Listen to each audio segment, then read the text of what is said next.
at Sacktown Sports 1140. It's time for Alan Stiles and Chris Watkins. Yes. We have made it to Friday. Stiles and Watkins, Sacktown Sports, taking up to 2 p.m. Just Stiles today. Once again, one more again, as I hope Chris Watkins is enjoying his last day off, at least for a little bit. Chris has tons of PTO, so he can take off again whenever he wants. Thank you for joining us, Simone behind the glass for us today as we take you up to the Drive Guys at 2 p.m. who will take you into the weekend. It's been a heck of a week. I want to thank off the top before I forget. I want to thank Kyle for what he did for the show earlier this week. I want to thank Simone for what she has done and is about to do. Who I don't want to thank, Christopher Lott. And I do not want to thank Dave because it was rigged. And if you were listening to the crosstalk, It was rigged. No. And you know what, Simone? I heard you agreeing with Christopher Lott. I wanted to give you a few minutes, the top of the show. No. Air it out, big dog. Because you don't answer the phone when I'm locked out of the building. So now I'm rushed. Now I'm flustered. So now I get let in, and Christopher Lott's asking me about public funding. And the first two where I did my thing, I hear Christopher Lott say, actually, we're going in the direction of Dave. And I hear someone in the background like, yeah. And it's you, Simone. It's you. You're supposed to be on my side. No, I'm You're supposed to be on my side. I'm your bannerman, dude. I am here for you. It didn't seem like it. For you. Didn't feel like it. You know, I have to be impartial in those situations. No, you don't. Judicious, no, you do not. Because it's Friday Fun and Games, and that's what has been asked of me. No, it's Fire Fun and Games. That's what it should have been. All right? Got me going 0 for 3 looking crazy on a Friday. Don't look at me like that, Christopher Lott. I'm trying to be in a good mood here, and now it's turning into a Fuego Friday already as we have Frankie Cardicelli, a Frankie Friday, we can call it. Frankie Cardicelli joins us at 10:30. We will break down some King stuff, and maybe I will joke Frankie about some Yankee stuff as well. Raider fans, don't worry, we got you, but we have you in a different way. Mike Lombardi goes back and forth with Pat McAfee about the Raiders, and where the Raiders rank as far as the worst coaching staffs in the NFL, you're not going to like what the four-letter network had to say about them. At 11 o'clock, of course, we get into our Kings talk.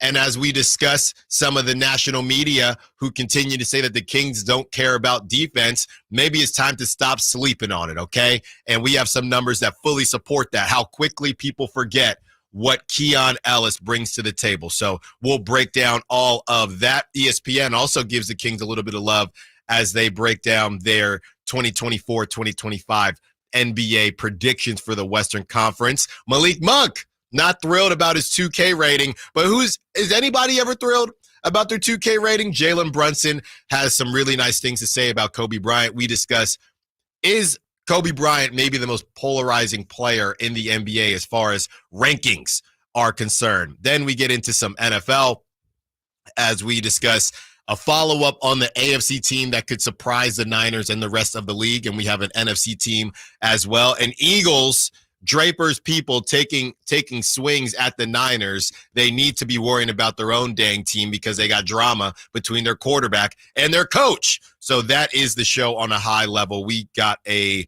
hopefully a quick one for you to get you through your Friday, but it will be enjoyable as well. Simone? Okay, fine. I'm over it now. Really? I'm the type, I'm very quick to get over things. All right, That's really interesting. I think you think I'm a grudge guy? Yeah, I think you're going to carry. I think you're going to carry a little piece of it. I think. Look at you! No. Look at you right now. I'm not a grudge guy. I'm not a grudge guy. Go. Okay, the tone's better. No. I'm not a grudge guy. I'm all good. If I just go higher. Take a deep breath in. That's right. Deep breath out. Mm-hmm. You're going to be all good, dude. It's Friday. I have a big smile on my face. I really, really enjoyed that Friday Fun and Games. Thank you so much. Oh, well, I'm glad someone did. So a lot of people did. So here's my breakdown, though. Okay. Here's my breakdown this weekend, and then we'll get into a couple different things here in the opening segment and get into. Oh, by the way, Ayuk Commanders back in the fold. That's coming up in about 7 minutes. So let it be over. No, it's not over. It's getting worse. It's getting worse. So here's my breakdown, Simone. So my wife and baby Stiles, they leave tomorrow. What? So they leave tomorrow to go back east to see her family, right? So I have the show. I have things to do. So I'm staying out here. I then meet them in Philly I leave next Saturday. Or next Friday. So I'm here next week. Then I leave on Friday, Labor Day weekend. Gotcha. And we have a wedding. So we're going to a wedding, and then we're going to hang out for a couple days. You bringing the baby to the wedding? No. Okay. No, she's staying with grandparents. So then after that, we stay for a couple days, and then I'm back next Friday. So with her leaving tomorrow. Pizza night? I'm in these streets. I'm in these streets. I don't think you want to say it like not the streets. Okay, let's the clean it up. streets as in.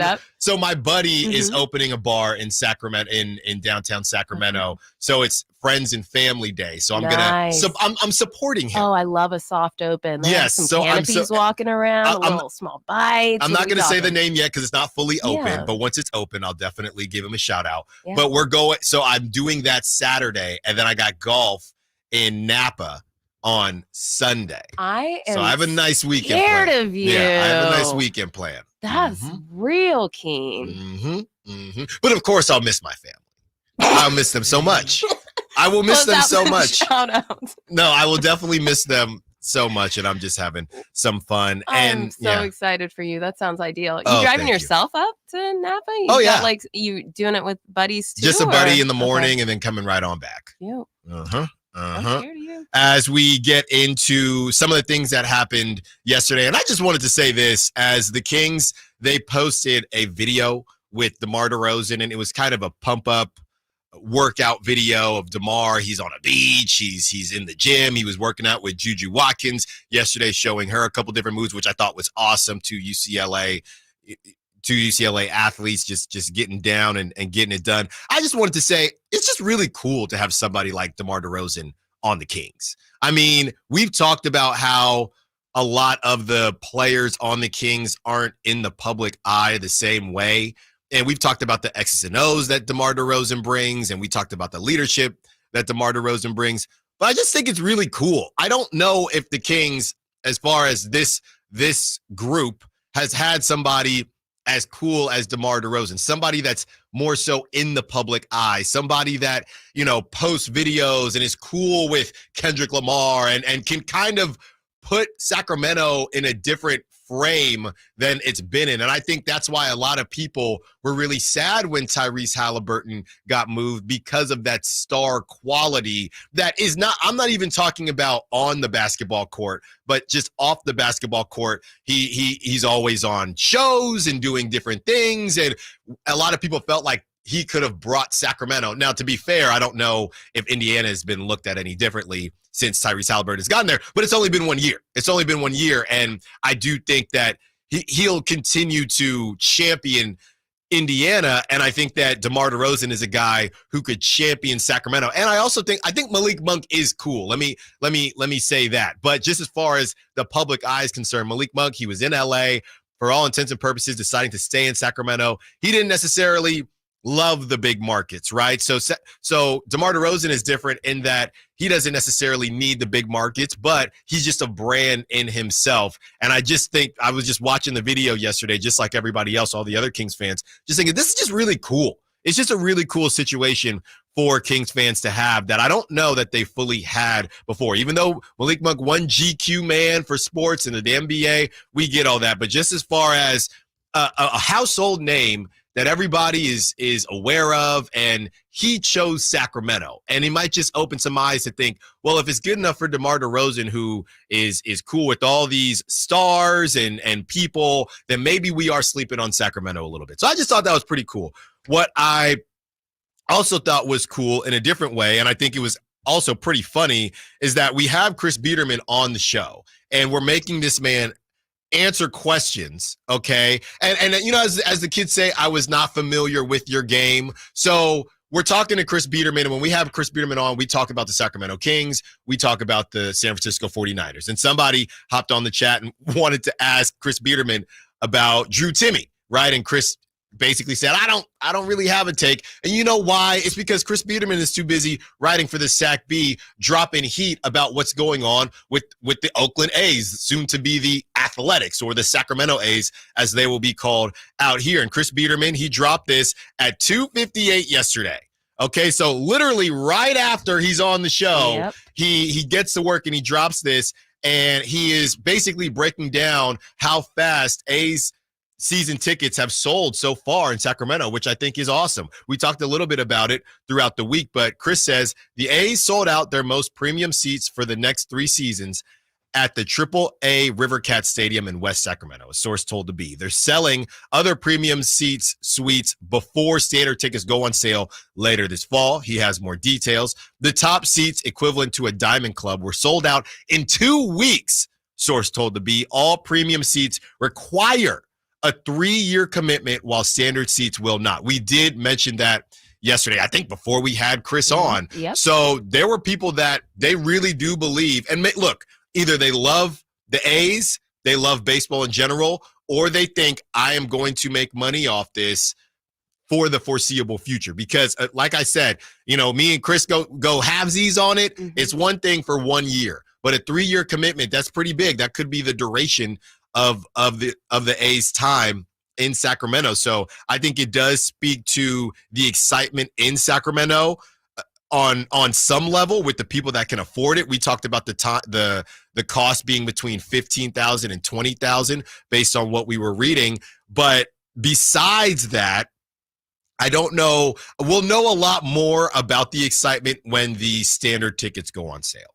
So I do think this is a great start for the A's, right, in Sacramento. I'm very curious to see how the tickets sell once standard tickets go on sale later this fall. But it's a great start for Sacramento, and it's a great start for the A's, who at times can look incredibly, incredibly exciting. Coming up next, we get into what Mike Silver had to say about Brandon Ayuk and the Commanders coming back into the conversation. Stiles Watkins, Sacktown Sports. On the move?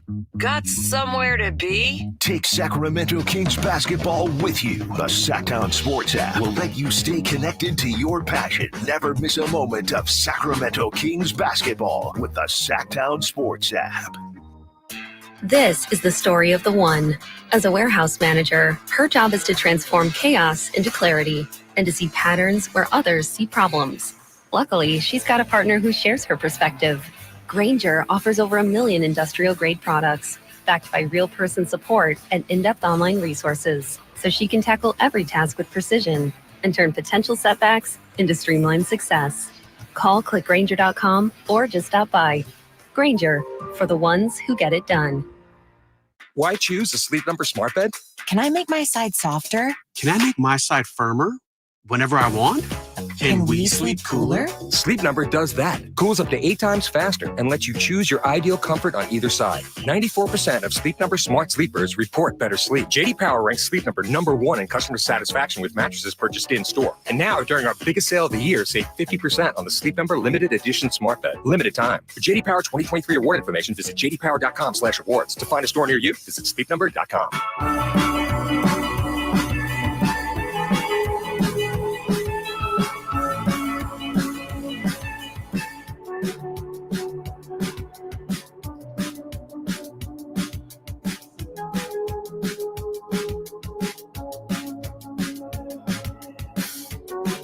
Live and local. Live and local.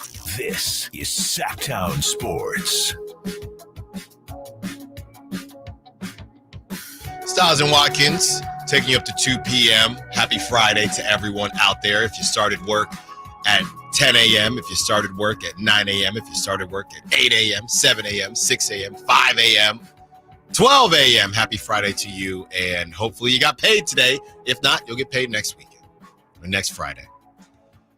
Mike Silver was on the Niners flagship, and basically this is what he had to say. And the week had been fairly quiet, and we know that a lot of times this stuff comes out on news dumps on Friday. So trust me, I'm refreshing every break. I'm on the lookout to see if something is actually going to break here. I mean, this has just been one of the longest standoffs I feel like we've seen in a very long time.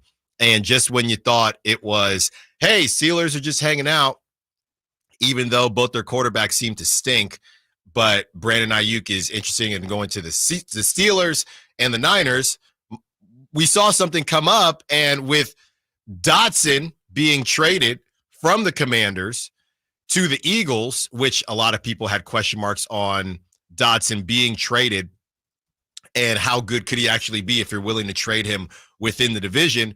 But people said, hey, let's do the Brian Windhorst fingers. Why would the Commanders do that? So the Commanders, and I know Niner fans, well, give us scary. Why would the Commanders do that? Okay, you're trying to bolster. You're trying to have one of the best wide receiver groups. Okay, you're not going to do that by trading your current number one. Okay, so I know people were talking about that. That's just probably not going to be the case. I don't know why the Commanders would do that, especially with Jaden Daniels, a very, very young QB. So you move off of Jahan Dotson. He's now a Philadelphia Eagle. And you have an open spot there at wide receiver. So people start thinking, people start talking, hey, could the Commanders come back to the table with the Niners and say, we know that Brandon Ayuk does want to come to us, so maybe, and we know the Steelers, they didn't even get to $28 million, but if the Niners are at $28 million and the Commanders are at $28 million, is that a tougher decision for one Brandon Ayuk? And we know the guaranteed money, as Kyle Ledbetter had talked about, is very important as well. And here's a better deal than what we previously offered you. Time is ticking. And we actually do think, see, a lot of people feel like you see a quarterback not play well, and then because of that, oh, we got to go and help him and go get more receiver work and things like that. That's not to say that's not true. But on the other hand, you could say, we actually think we might have a dude with Jaden Daniels. And we think that if we do go out and get a little bit aggressive and get a Brandon Ayuk, we could accelerate this maturation process. So that could be what the Commanders are thinking as far as, yeah, Jaden Daniels, he might be one of those guys. So let's not waste time. If we think we're going to need more receiver help in the future anyway, there is a distressed asset out there who happens to be extremely fond of our quarterback, and they have a connection from Arizona State. Let's see if we can get back into this conversation. So Mike Silver on the Niners flagship, he says yesterday, my updated information is that everything is still on the table, including all the trades you've heard about. That Steelers scenario, I wouldn't rule out Washington. So he adds back in Washington. So when you see different aggregators bring up, and I was the same way. I saw it at first. I'm thinking, okay, I don't know what to believe these days. There's so much going on. There's so much back and forth. But if Mike Silver is able to go on the Niners flagship and even bring up Washington and not just say, hey, don't listen to those accounts that are coming up with nonsense. The Commanders are out. That's not the situation. So everything is in play, I assume, besides the Patriots. And even the Patriots, you never know. They could come back in, right? Seems like the Patriots are done and the Browns are done, but we thought the Commanders were done. And here they come. So I think that this thing could get a little squirrely in terms of this is a team that I would say if there are two teams or if there were two teams that Brandon Ayuk wanted to go to in the Pittsburgh Steelers and the Washington Commanders, I think the Washington Commanders were much higher on the list than the Steelers. I think the Steelers, it was more about Tomlin. And Tomlin ain't throwing you the football, Brandon Ayuk. So when you go back to Washington and that connection that he has with Jaden Daniels, you know what's funny about when he did that hit on the Pivot or that interview on the Pivot podcast with Ryan Clark, he's sitting there talking about his connection to Jaden Daniels. Jaden Daniels was there. He was in the building. He was literally sitting across from them. He was just not getting interviewed at the time. So they were kicking it during this whole offseason. And we know that random screenshot when Brandon Ayuk had the Washington practice tape, whatever that was. I still don't know why or how he didn't get fined for that, or that just kind of went away. But this could actually have some legs here. And I know that everybody is just tired of this. It seems like besides Brandon Ayuk, and some people think that he just wanted to kind of kick it and not deal with the humdrum of training camp. But I think that who knows what conversations were being had with Brandon Ayuk and maybe a Jaden Daniels to say, hey, if there's any way you guys can get back into this. I just watched the Steelers. Both those dudes are trash. All right, you got Stephen A. yelling at Russell Wilson on his show saying you need to be playing for the rest of your career. You have Justin Fields who, look, at some point he's going to have to put it together, right? And I still don't know if they've named a starting quarterback. I have not seen. So this whole thing can change because I don't think Brandon Ayuk was motivated to go to the Patriots. He wasn't motivated to go to the Browns. He was somewhat motivated to go to the Steelers, but I believe he's very motivated to get to the Commanders. And if the Commanders can get there, I'll put it to you like this. Whatever deal that the Steelers had, even with the money being under 28 or whatever that report was from Albert Breer, I do think there is a huge chance that if the Commanders offered that same thing, Brandon Ayuk might be in Washington right now. That's where I think it is. I think that Brandon Ayuk really wants to play with Jaden Daniels. And this is not source information. This is just me taking the information that I've gathered, me looking at the social media, looking at the tea leaves. That's what we have to go with. I'm acting like this is Law and Order, SFU, San Francisco, SF Niners, Law and Order. Just call me Olivia Benson, because it looks like to me that the Commanders getting back into the fold, I don't think it's random. And I don't think that Brandon Ayuk doesn't have anything to do with it. I understand there's only certain things you can say. Nobody's trying to get fined. But again, this man had the Commanders tape on a social media post. So clearly he is asking forgiveness, not permission. So with that being said, anything is possible, just like Kevin Garnett. And I think that when you look at the Niners situation and on their side, some of the things that we've seen reported, how the Niners have gotten to that number as far as the money per year, but there was an issue with the fourth year. It almost feels like Brandon Ayuk is just trying to hold off. Like the Niners are his number 2. And really the Commanders are his number 1. And maybe he knew. Maybe that's why nothing has happened. Maybe that's why John Lynch is saying last week, I don't know what's going on. Because maybe the Niners are not Brandon Ayuk's number 1. Maybe it's the Commanders. And he felt like if he continues to hold out, maybe the Commanders could get back into the fold. Because why isn't this happening? And the weird reports of it's the last year and it's this and it's first it was the amount of money. Now it's the last year on the 4th year deal. Just say it with your chest. That's all we've been saying. And he actually tried. I think that earlier on when he thought he was really going, he said, I want to go to the Commanders. But the Commanders didn't have enough at the table for the Niners. Does that change now that they moved off of Dotson and they need another weapon for their young quarterback? Let's see what happens. But I think that this thing is happening for a reason. I've been on record saying I when the Commanders were out, when it was between the Niners and the Steelers, yeah, I was about 80% sure Brandon Ayuk was going to the Niners. But we've seen this happen with Devontae Adams and Derek Carr. And it only lasted, a year? Something like that. But these relationships really do matter. And if this is one of your boys, if you had an opportunity to play with one of your boys and be the guy, I think Brandon Ayuk would be number 1 over Scary Terry. That's how I see it. And then get to have that cachet of, we're building something here.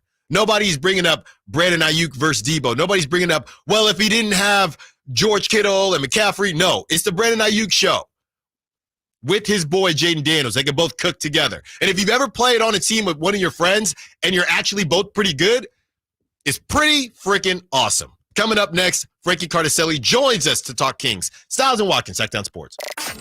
Did you miss any part of our live local shows? Don't worry, you never have to miss them again. Check out SacktownSports.com and search our podcast page and play our shows when you want. The Carmichael Dave Show with Jason Ross, Stiles and Watkins, and The Drive Guys. Plus, other podcasts like Return of the Empire, Return of the Roar, the Stingers Up podcast, and Golf to Go with Frank LaRosa.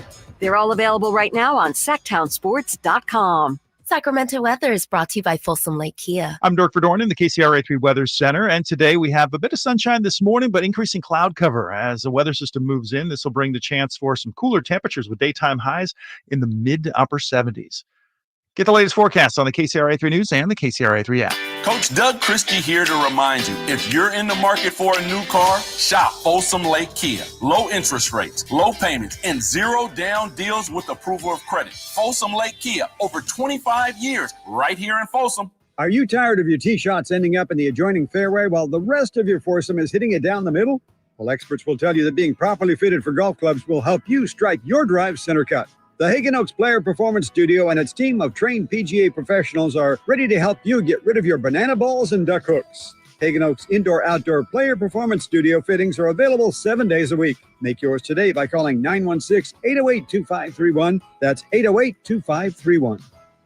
As a mom, I'd do anything to keep my child out of physical pain. Dr. Pamela Maida is a board-certified orthopedic surgeon. As a doctor, I know that growth spurts can cause pain in my child's feet, and that can affect their legs and back too. Good Feet Youth Arch supports are designed to alleviate, even eliminate common pain. Investing in youth arch supports for your child or teen is one of the best decisions you can make.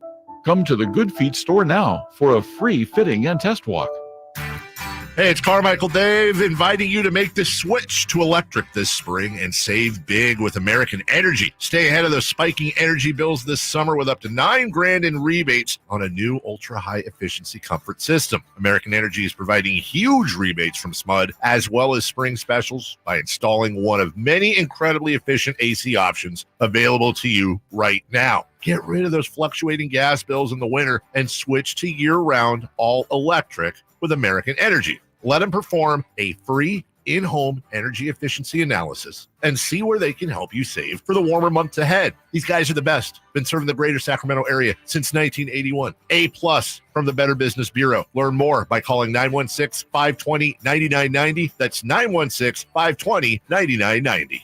Call 916-520-9990 now. Hi, this is Greg Papa. Disasters hit every day. If your home, business, or building has suffered from any disaster, SunPoint Public Adjusters can help. SunPoint prepares, presents, and negotiates your claim with the insurance company, working only for you, making sure you get everything you're entitled to and letting your focus be on what's most important, your family or your business. Call SunPoint today at 888-247-7865 or contact us at sunpoint.us. SunPoint Public Adjusters, the gold standard in public adjusting. License number 2N14884. Experience a golf tournament as refined as you are. The Pro Court Championship at Silverado Resort, September 12th through the 15th. Be there as the best of Napa meets the best of the PGA Tour.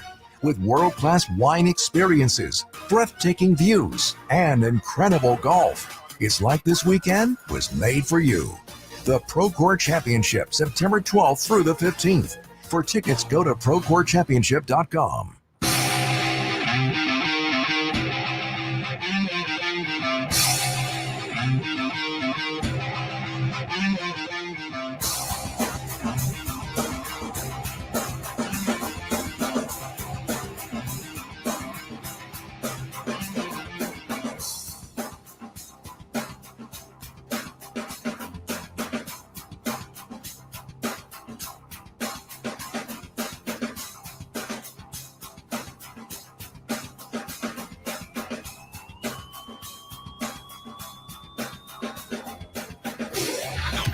Sacktown Sports. Check us out on YouTube. Search Sacktown Sports and subscribe.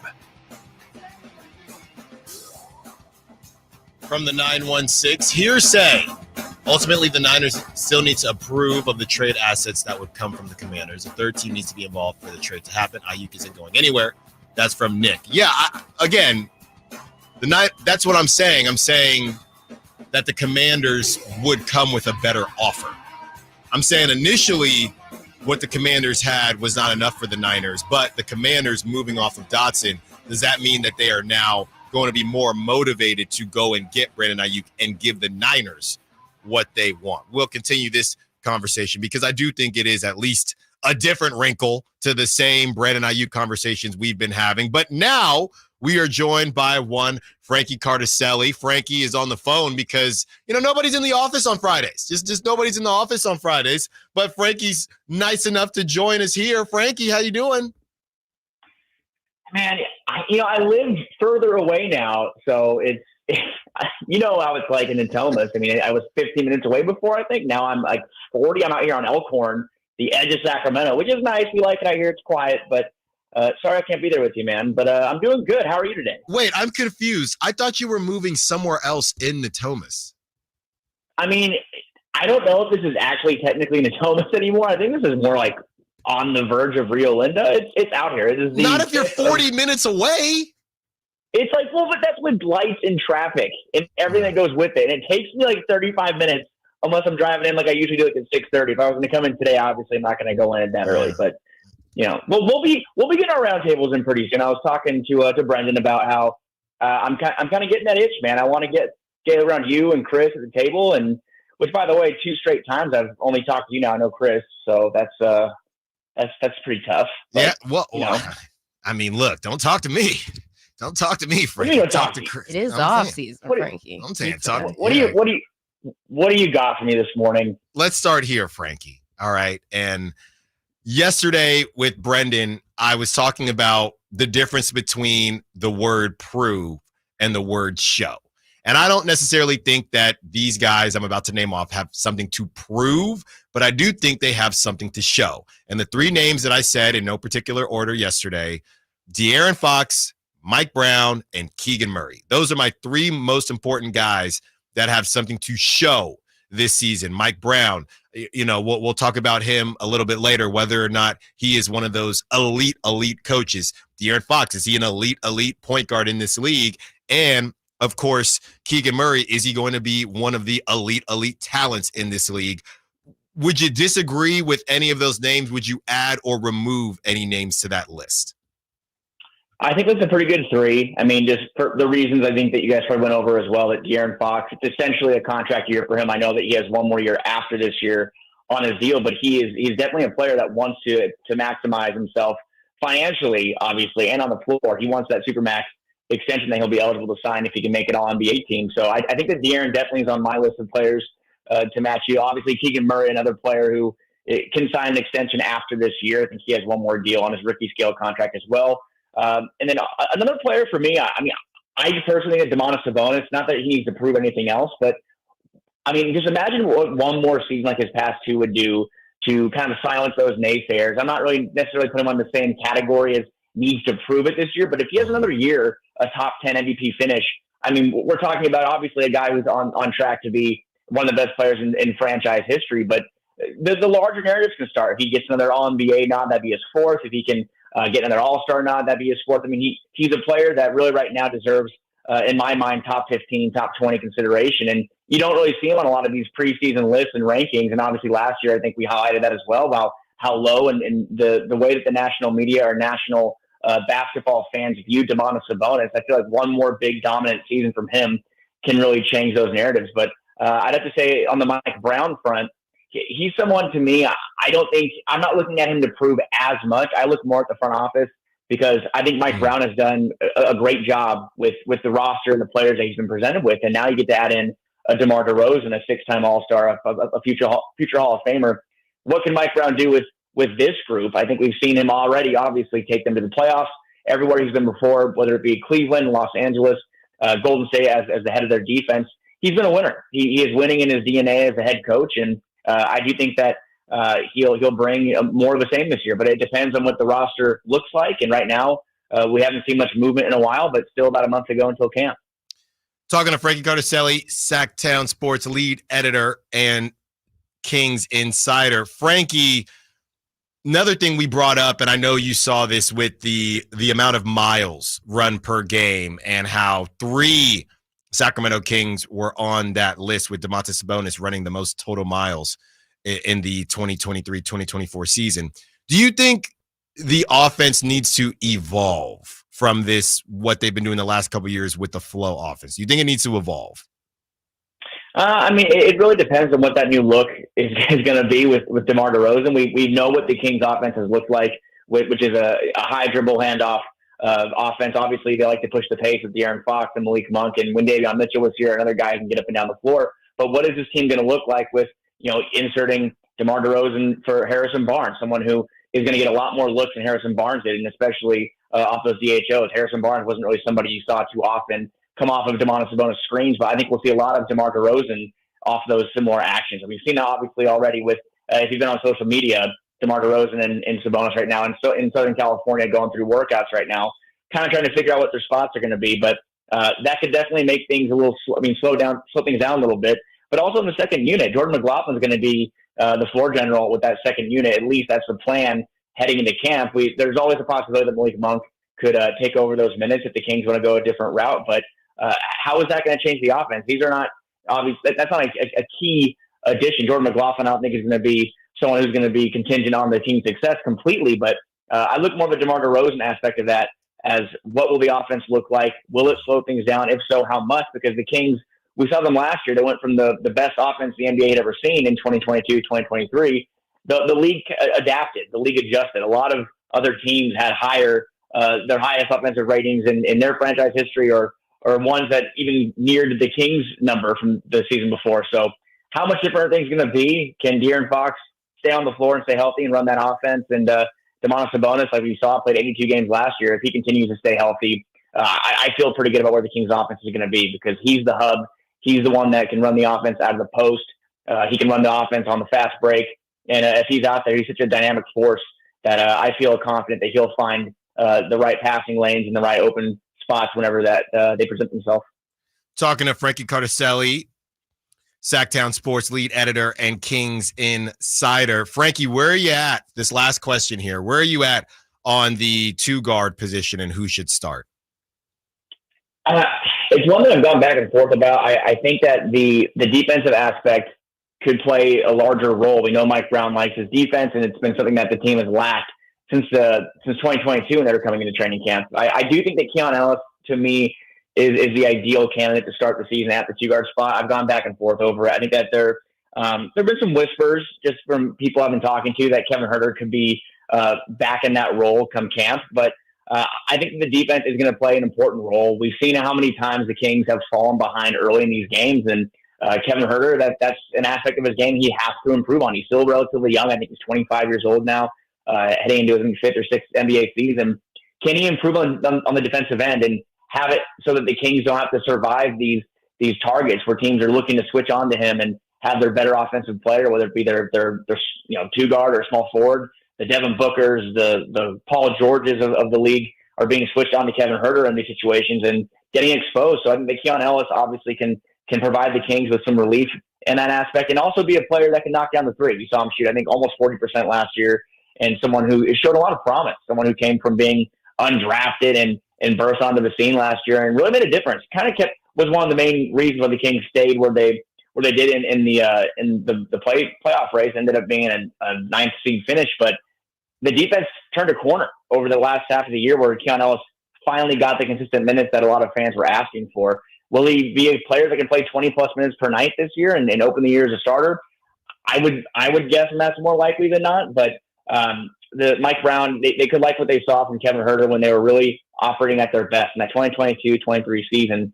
That offense was just lights out with Kevin Huerter, being at the top of his game. But we never really saw that last year before Kevin went down with that shoulder injury. He never really was that presence we saw the year before. And if he can get back to that impact and provide more of a defensive end, there's definitely a conversation to be had about him starting. But I think the Kings have dug themselves into too many holes to start these games. And I know there's the argument about it's not how you start, it's how you finish. But I think it'd be a lot easier for the Kings to finish some of these games without having to work their way back from 10, 12, 14-point deficits all the time, which, of course, is not all on Kevin Huerter, but more times than not. And you can ask a lot of people that covered the Kings, and you obviously watched every game last year too. He got targeted early on in games over and over again until Mike Brown finally made a switch. So I would guess Keon Ellis opens the year as a starting two guard. I think he's earned it. I think that he ended last year in a position to where I believe he earned that heading into training camp. But we've seen Mike Brown surprise us before with the KZ Okpalas of the world and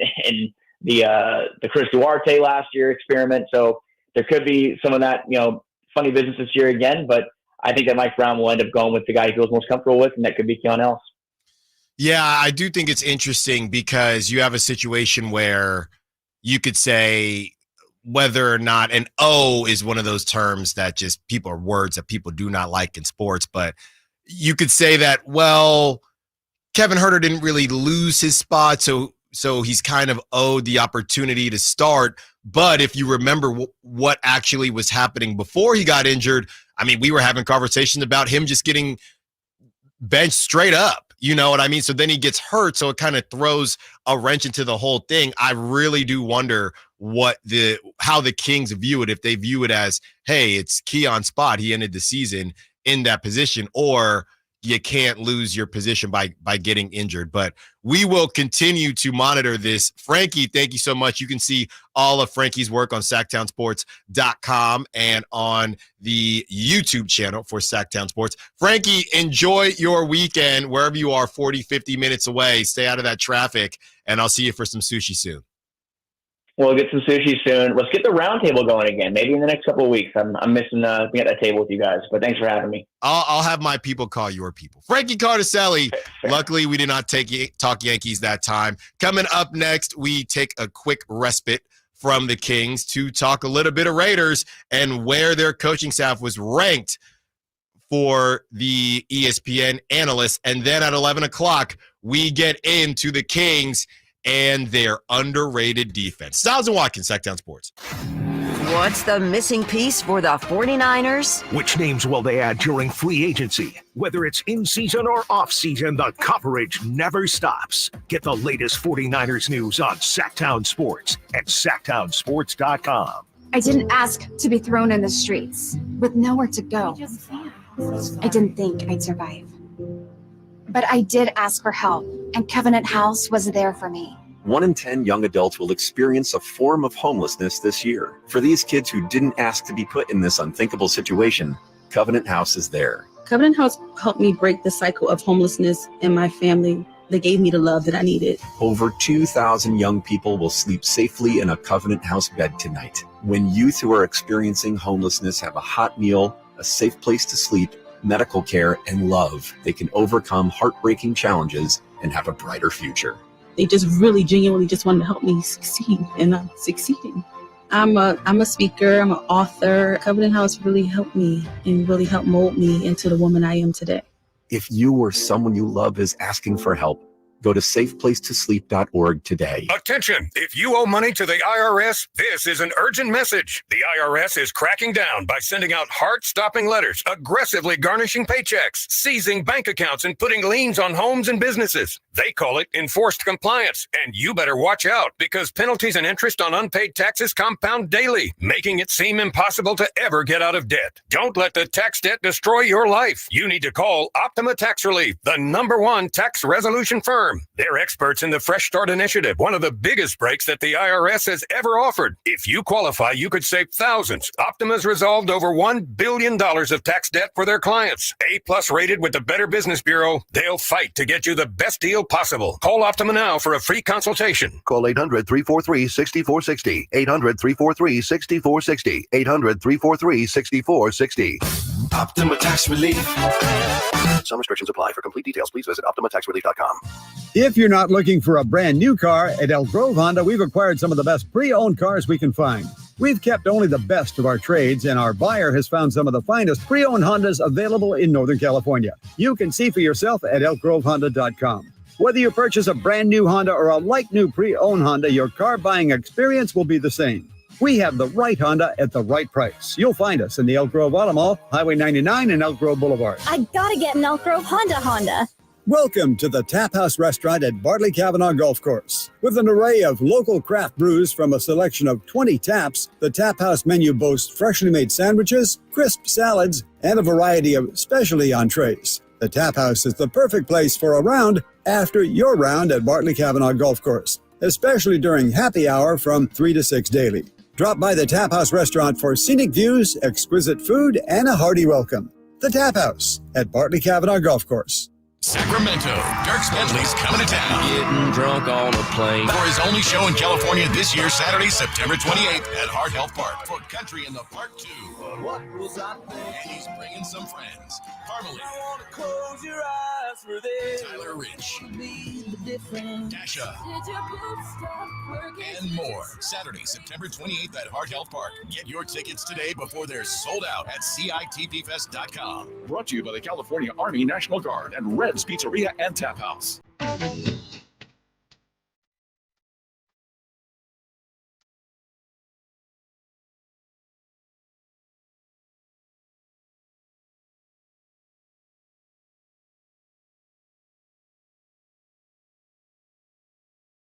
Sacramento's official home for the San Francisco 49ers. Sacktown Sports.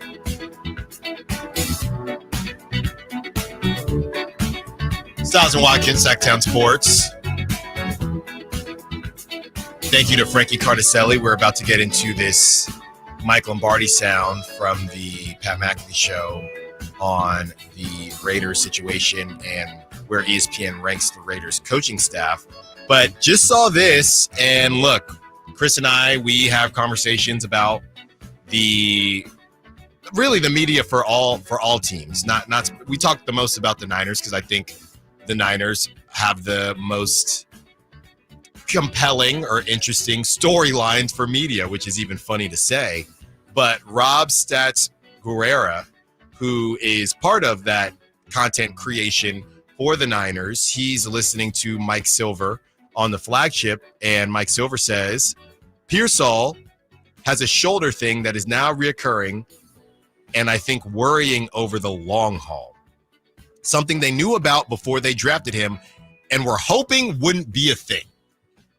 Rob goes on to say, why haven't Kyle or John been asked about this in the presser? I mean, it's essentially the same situation as Devin Carter. I mean, Devin Carter needed surgery, right? But shoulder thing. Now we're learning that it was reoccurring. I mean, obviously there was the hamstring thing, but this shoulder thing, I think some people were under the impression that it happened at a practice. Now it turns out that it's already been a thing. He did not miss very much time at Florida, but this is a problem. And again, what did Brandon Ayuk know? What did Brandon Ayuk know? I'm not saying he knew everything, and I know Chris and I have gone back and forth on whether or not this was just beautifully played by Brandon Ayuk, but this stuff is lining up for him pretty darn well. He's either going to get to play with one of his closest friends, it seems like, if the Commanders are coming back into the fold. Because, I mean, if you're the Steelers and, you know, you got Simone, so of course we're going to talk dating show. If there's somebody who just says, whenever anybody says, you know, and I know, Simone, you've probably friend-zoned a good amount of people.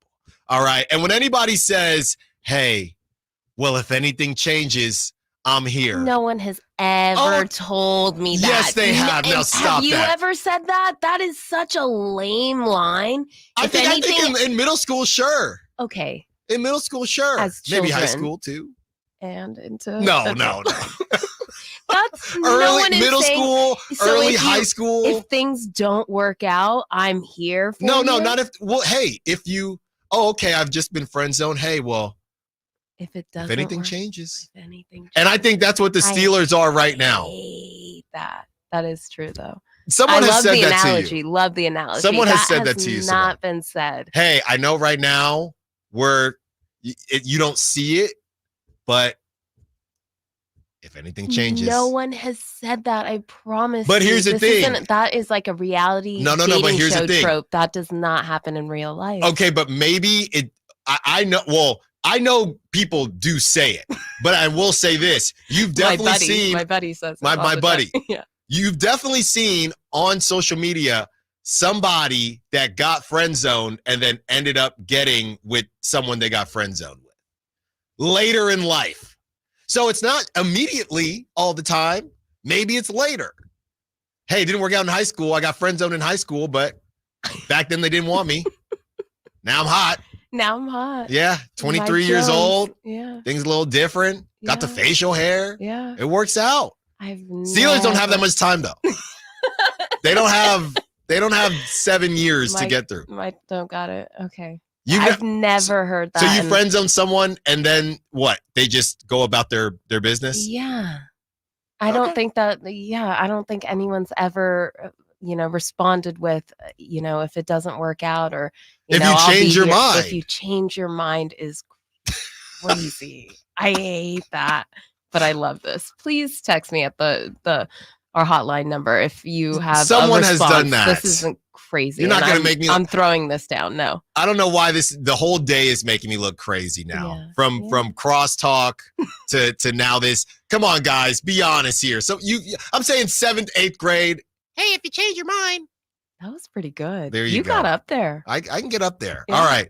So ESPN posted something, and we're going to get into this Mike Lombardi sound and why I am playing this Mike Lombardi sound from Pat McAfee. ESPN ranked the worst coaching staffs in the NFL, and the Raiders were worst. They ranked them the worst, which I think is a bit crazy. But in what I read, they essentially said, well, somebody has to be worst, and basically based on what ESPN hasn't, or excuse me, what the Raiders haven't done yet and what they might not do this season just because of the whole quarterback situation. That's where they're going. So here's basically the breakdown. It's from Ben Solak. And he says, I want to be very clear. I like Patrick Graham. Check my Patrick Graham receipts. I'm in on Graham, but some team has to be 32 out of 32, even if there's reason for optimism, and that unfortunate title falls on the Raiders. I'm always suspicious of interim to head coach promotions. The best success story for an interim promotion in the past 20 years is former Cowboys coach Jason Garrett. Do you really want to be angling for a Jason Garrett arc? It's fair. It's fair. And then he goes on to say, and that's before you look at Pierce's profile. 5 years ago, Pierce was a linebackers coach for Arizona State. I don't mind a fast riser at all, but I do think NFL experience, just spending time on a lot of staffs with a lot of players, gives coaches the long view and steady hand necessary to run a franchise. It's not that being a long tenured NFL coach makes you good. It's that even the naturally good coaches need to learn lessons from experience over time. Pierce has yet to accrue those years at the mast. So, I mean, somebody has to be last. That's what he's saying. And I do think it's a bit disrespectful. But at the same time, this is a situation where you had Brian Daboll going from, oh, he's a fast riser, to now he's on the hot seat, right? It can change in 1 year. So I think these coaching ladders, I really put the least amount of weight on, because everything changes. Coaches in general, I think it's really hard to kind of nab, all right, this guy's this and this guy's that in all sports. But 1 year you win, all of a sudden you're a good coach. Well, what about your quarterback? What about this? I mean, Antonio Pierce, is it his fault the Raiders didn't go out and get a QB? Right? Is it his fault that their offense is just not going to be there? Look at the defense. He's a defensive guy, and the defense is legit. So you need support. So I don't think this is a slight. It is a slight at Antonio Pierce, as I just read it. But at the same time, as far as Antonio Pierce is concerned, he's not making all of these calls. You know what I mean? There were how many quarterbacks, and they found a way. The problem was too many teams needed a quarterback this season. That's just what it was. Okay, Simone, let's play this sound from Mike Lombardi. And reason I'm playing it is because there was a Raider fan who quote tweeted this and said, Michael Lombardi has been fired from every job. And they were really roasting Mike Lombardi. So I want, if you are a Raider fan, to listen to this, if you are a non-Raider fan, to listen to this and try to figure out if what Mike Lombardi is saying is fair or foul. Look, I think when you're spending time deciding whether you should start Gardner Minshew or Aiden O'Connell, you probably should spend time thinking we might need to get another quarterback. Okay. And I think that's probably the real Gardner was in the Pro Bowl last year, Lombo. Michael, you son of a... They need a starting quarterback because their offensive line, look, people can say all the nice things they want. This is a team last year that won 3 of the last 4 games down the stretch. They lost right in front of you to Indy. And when they turn the ball over on offense, they have no chance to win. The last 4 games of the year, they did not turn the ball over once, right? And the only game they couldn't create a turnover was the game that you watched against the Colts. I just think they're quarterbackless. They've got good skill. Their offensive line's in question, but they need a quarterback. You don't know Gardner Minshew football, okay? Because right in front of my face last year, I saw Gardner shoulder shimmy and lead the boys almost to the playoffs, almost to an AFC South championship. It's literally that far that's away. Right. It's literally right there. If he throws it better there, we win the game. Okay, all right. Okay. I mean, that's where people misconstrue. Like quarterbacks ask Brady. I mean, it's not about the ball has to be in a certain spot. Okay, all right, yes, I get it. When you were in Indianapolis and you played Baltimore and Dallas Clark runs an option route on third down, and if you don't convert it, you're not winning that game over in Baltimore. But Peyton put the ball in the exact only spot it could be, first down, game over. I mean, I didn't think what Lombardi had to say was that ridiculous, right? And people are going to bring up, hey, well, look at his pass and look at this and look at that.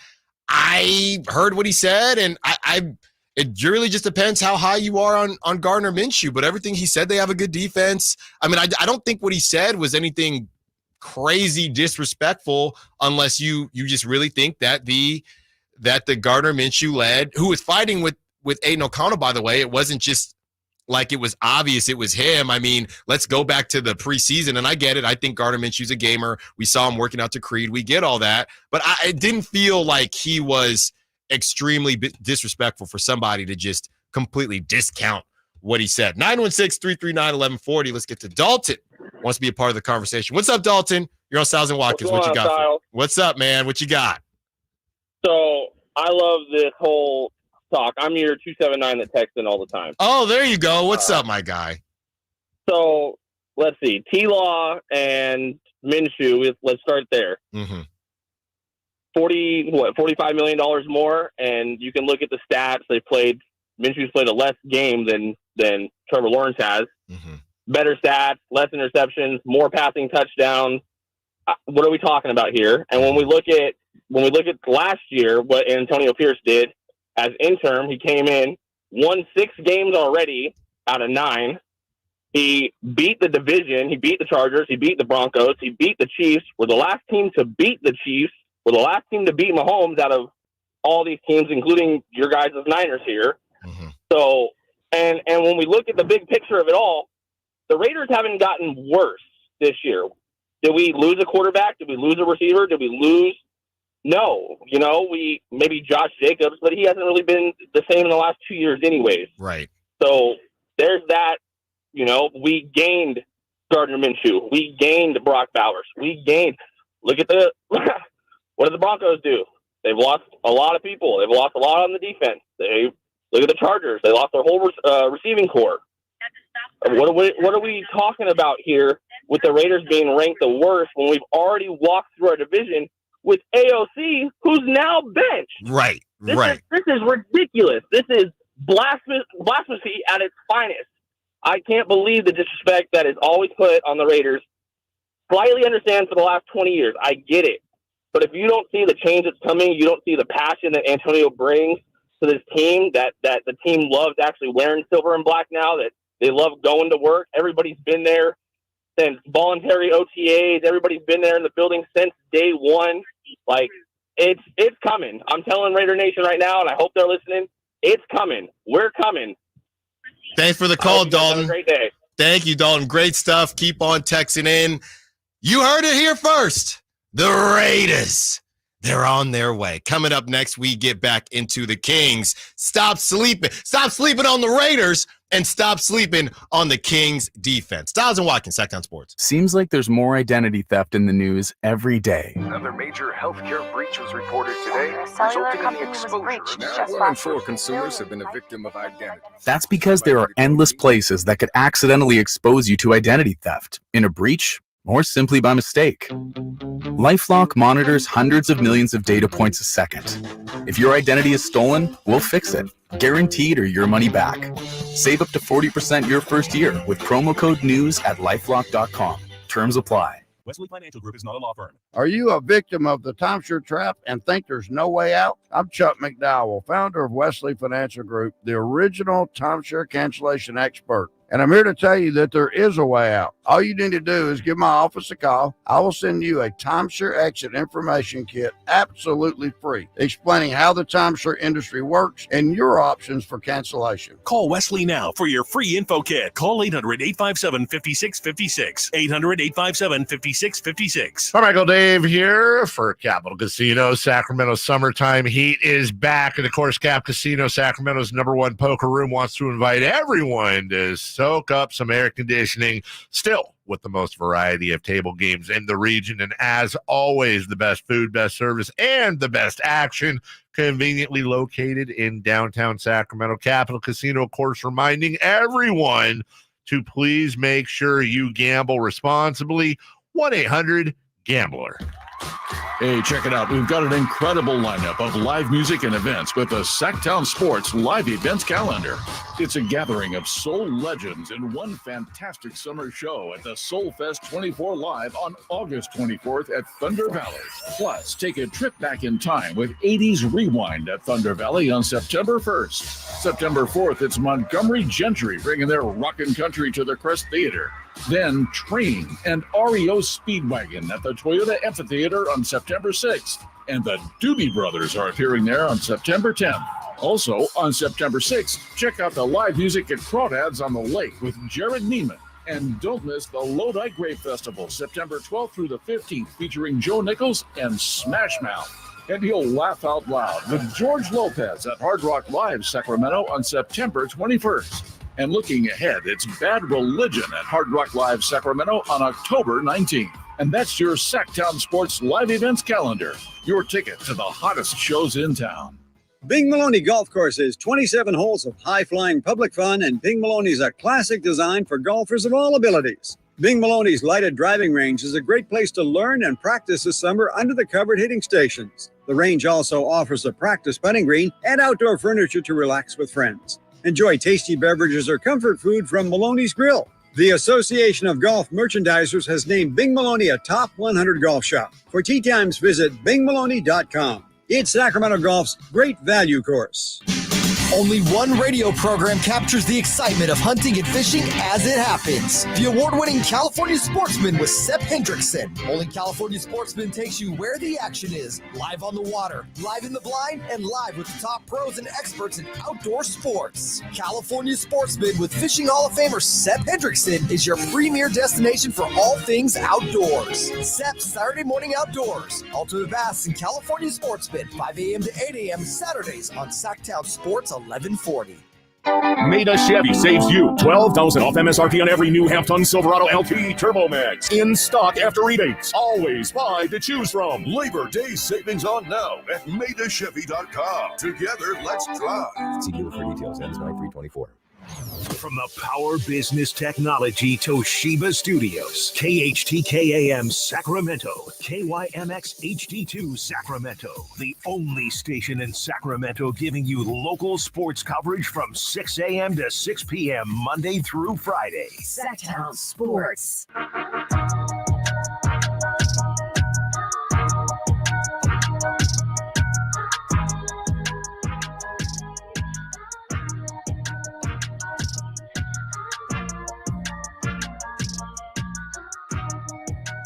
Live and local. Live and local.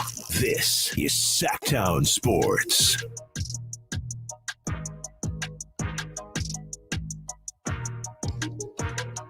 The Kings and that defense. How quick are people to forget what they did once Keon became a part of that defense? But real quick, on the text line, as we were having the conversation about if you get turned down, and we were talking about the Steelers and the Niners, right? How the Browns got turned down, the Patriots got turned down, and the Steelers are basically just waiting, and how it's, hey, have you ever turned somebody down or gotten turned down and said, hey, if anything changes, or I'm here just to let you know, and it never really works out, right? They never say, hey, actually, or you're just okay with being second or third place, because for them to come back, that means that who they were talking to, it didn't work out. I think you're really saying the quiet part out loud. I think that there have been situations where people have felt that way, thought that way, but I can't believe anyone would have the audacity to say that or have that be said to them. The 209 says, I never said it, but it got said back to me. I once got rejected by a girl in high school, but she said to me, if anything changes, I'll let you know. That is brutal. And she probably had turned somebody else down before, and they said to them, so she already knew to say it. I'm telling you. Is that the 209? 209, please text us back. We need a little bit more feedback on this. Did she ever follow up? Did it work out with that person? No Did way. they ever follow up There's with you? no way. Well, then that's why this is a sham. Well, but that's what I'm saying. The Steelers is a sham. That's my whole point. He's not going to the Steelers. He isn't. That's really exactly isn't. what I'm saying. I know, but no one should be saying this. And But if Steelers holding some flowers back there, pipe down. If this guy or gal is just an absolute tenor, just a tenor, the bee's knees, very talented. Okay, yes, this is what you want. Then hey, it might take this person a while to figure out that I'm right for them, and I'm good to wait. And that's where the Steelers. Yeah, but keep that in your mind, and Steelers, keep that in your mind. I mean, it happens sometimes. It happens. You know what else happened last season? Is the Sacramento Kings, they turned it up on the defensive end. Kevin Huerter went down, and yes, you lost the shooting, or did you? But you also gained the ridiculous intensity of one Keon Ellis, and Ellis Island, the nickname, was born as Keon Ellis balled out from three-point land and on the defensive end. And when you have national media and naysayers saying that the Kings don't care about defense, well, what about this? And this is from Sports Illustrated from one Logan Struck, and people don't seem to remember, as we were talking to Frankie Cardicelli about who should start. Well, this is a reason why Keon might get the nod. The 5-man lineup of De'Aaron Fox, Keon Ellis, Keegan Murray, Harrison Barnes, and Domantas Sabonis ranked as the 5th best defensive lineup in the NBA by points allowed per 100 possessions. Minimum 500 possessions played together. 5th best. So we talk about, can you get into the top 10? How about the top 5? Okay, and obviously you swap out Harrison Barnes for DeMar DeRozan, but at the same time, from Logan Strupp, he says himself, now swapping Barnes out of that lineup for DeRozan, who is just as good of a defender, but at least 3 levels ahead on offense, takes the Kings to another tier. Sometimes it's that simple. I mean, there are a lot of guys, and we joke about the dull Swiss Army knife with Harrison Barnes, but seriously, Harrison Barnes, in theory, he's a good defender. He's got good size. He's not slow. He can hang with some of the bigger 4s in the league.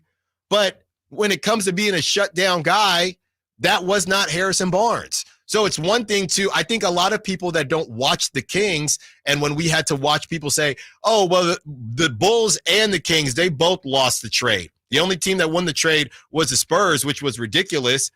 That's because we have to listen and hear about Harrison Barnes, and that's how we know. You ever out yourself, right? You come home late, and your girl thought you were going to come home at a certain time, and she actually didn't find out, but you actually end up telling on yourself, or with your parents. You were hanging with the buddy you weren't supposed to. You think that they already knew, but they actually didn't. Did you tell them? And then you end up telling on yourself. This is how these people tell on themselves. When they sit there and say, well, Harrison Barnes, you're losing that defense. You must not have watched a lot of Kings basketball. In fact, I know you didn't because of what you're talking about. And even with that being said, once Keon Ellis got into the fold, the 5th best defensive lineup in the NBA by points allowed per 100 possessions. And we understand it's not the whole season, but that's Keon Ellis just getting thrown into the pool with no floaties. Okay, so now you have a guy with that experience coming back into the league with more confidence, with more swagger, with more of an understanding. And he had his lumps, but Jalen Brunson, he gave it to everybody all season. That wasn't a Keon Ellis thing. He was being asked to guard MVP candidates, the best shooting guards, point guards in the league. And for the most part, he did a pretty darn good job. So if you couple that with the fact that he's been shooting it at a clip that was higher than Kevin Huerter. Now we'll see if Kevin Huerter can get back. It's really hard for me to have a conversation about Kevin Huerter. The only way Kevin Huerter starts is if they're saying, hey, technically he lost his job from injury. But if you're basing it on what was working, and I know they made it to the play-in, and one thing about them going to the play-in, let's not act like they had all season long to get used to this lineup. This is, somebody can make the argument, well, it wasn't the full season. You could actually make that argument in a positive light and say, yeah, they weren't playing together the whole time, and look how well they gel defensively. So think about if Keon starts the season off that way and his offense, how that will continue to come around.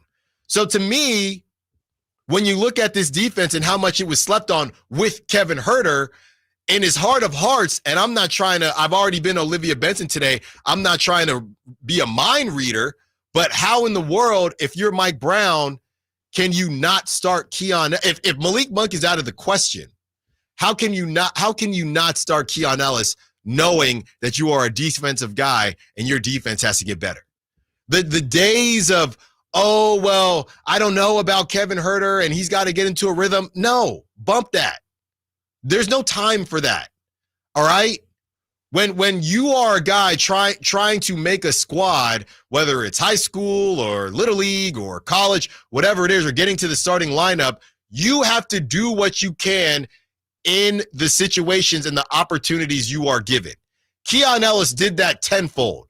We're sitting here talking about Kevin Huerter needs time throughout the game to get warmed up. That's what practice is for. What are we talking? That's what practice is for.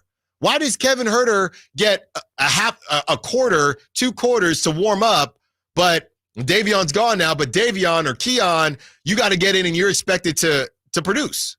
So to me, Kevin Huerter had all last season to use and the team really had all of last season to use the excuse of, oh, okay, well, he's just more used to being a starter and he's got to kind of get his rhythm going and blah, blah, blah, blah. He had that whole season and he didn't do anything with it. He got injured, but even prior to that, he was on the verge of he got benched a couple times and was on the verge of getting benched before he got injured. Let's just keep it 1,000. That's what it was. Now, I do think it's interesting not to gloss over it, but I don't think he was trying to break news here, but Frankie Cardicelli did say that he has heard whispers that it sounds like Kevin Huerter will get the starting role. Now, he said he just heard whispers, and that's nothing confirmed or anything like that. There are a ton of whispers going on these days. And if you are going to go in the direction of Kevin Huerter, it has to be because, hey, he hadn't been benched. He was our starter, even though we tried with Chris Duarte, and it didn't work out. He hadn't been benched. Then he got injured. You know, he says this is a shoulder thing that's actually been bothering him for a really long time. We know what he can do when he is hot. We're going to give the nod to Kevin Huerter. That is the only way I see them deciding it. But if it's based on the actual gameplay and the defensive side of the ball, and let's be honest here, yeah, you know, and Sports Illustrated can say DeMar DeRozan's as good of a defender as Harrison Barnes. Well, I just told you I don't think Harrison Barnes is that good of a defender.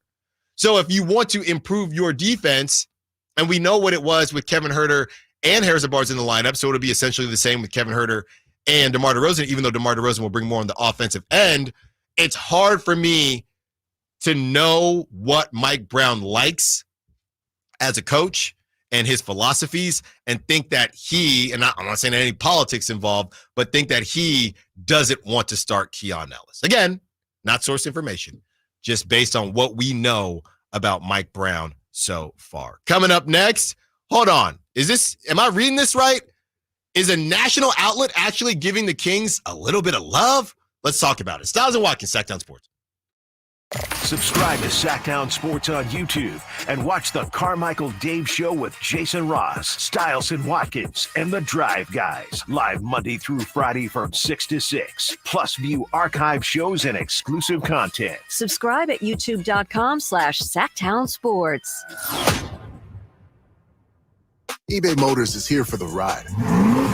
120,000 miles of night drives, daily commutes, and who knows how many. Are we there yet? Through countless fixes, elbow grease, and a new radiator, you kept your ride alive. With eBay Motors, you have over 122 million parts to keep it running. And with eBay Guaranteed Fit, they'll be the perfect fit every time. Plus, at these prices, well, we're burning rubber, not cash. Keep your ride or die alive at ebaymotors.com. Eligible items only. Exclusions apply. Did you know your skin is the largest organ of your body? Huh? That's why you should shower with Old Spice Super Hydration Body Wash instead of plain old bar soap. Love your skin by super hydrating it with vitamin B3 and glorious notes of vanilla and shea. Did you know that my super hydrated skin is the second largest organ of my body? The first is my heart. Old Spice. Men have skin too. Old Spice Super Hydration Body Wash. 24/7 renewing moisture. With daily use.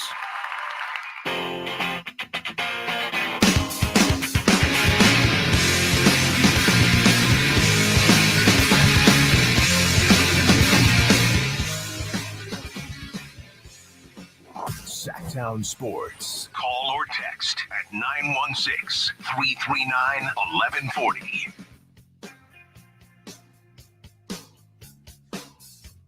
From the 279, get Kevin off my team and get Timmy in. Keon is the man, by the way. Hope to see a bunch of fans with Keon jerseys this year.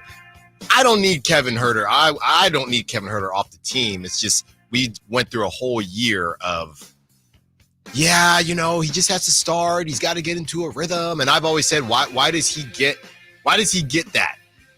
Keon Ellis didn't get that. A lot of players don't get that. He had that all season long. So it would surprise. I don't know. I'm really torn on this, just like Frankie.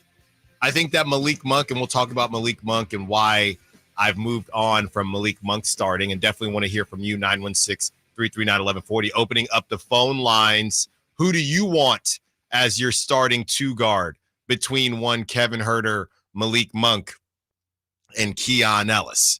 So we will keep that conversation going as we get into ESPN. And really, when I say giving them love, it's a low bar out here, right? It's a low bar when you are the Sacramento Kings and these outlets are talking about predictions and things like that. So ESPN NBA predictions 2024-2025 win-loss records. Of course, they lead the article with Warriors, Thunder, and every West team. And this is from the ESPN staff. So they separate them into the contenders, the play-in group, and the bottom five. Okay, so Simone, you want to take a guess as to where the Sacramento Kings fall? So the contenders have 6, the play-in group has 4, and the bottom 5 has 5.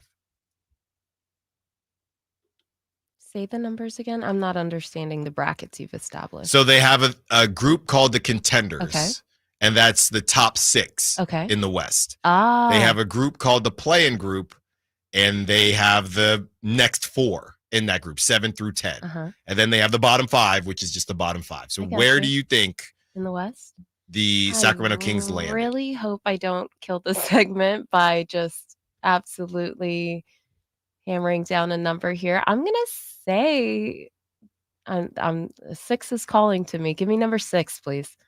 Rounding out the top 6 are 2 teams who will have new looks in 2024-2025 for different reasons. The Suns will hope for improved health from their big 3 of Kevin Durant, Booker, and Bradley Beal, who shared the court for just 41 games last season. The Kings, meanwhile, added all-star DeMar DeRozan, who joins guard De'Aaron Fox to create one of the most clutch backcourts in the league. So you have the Thunder at number 1, the Timberwolves at number 2, the Mavericks at number 3, the Nuggets at number 4, understandable, the Suns at number 5, the Kings at number 6 at 47 and 35.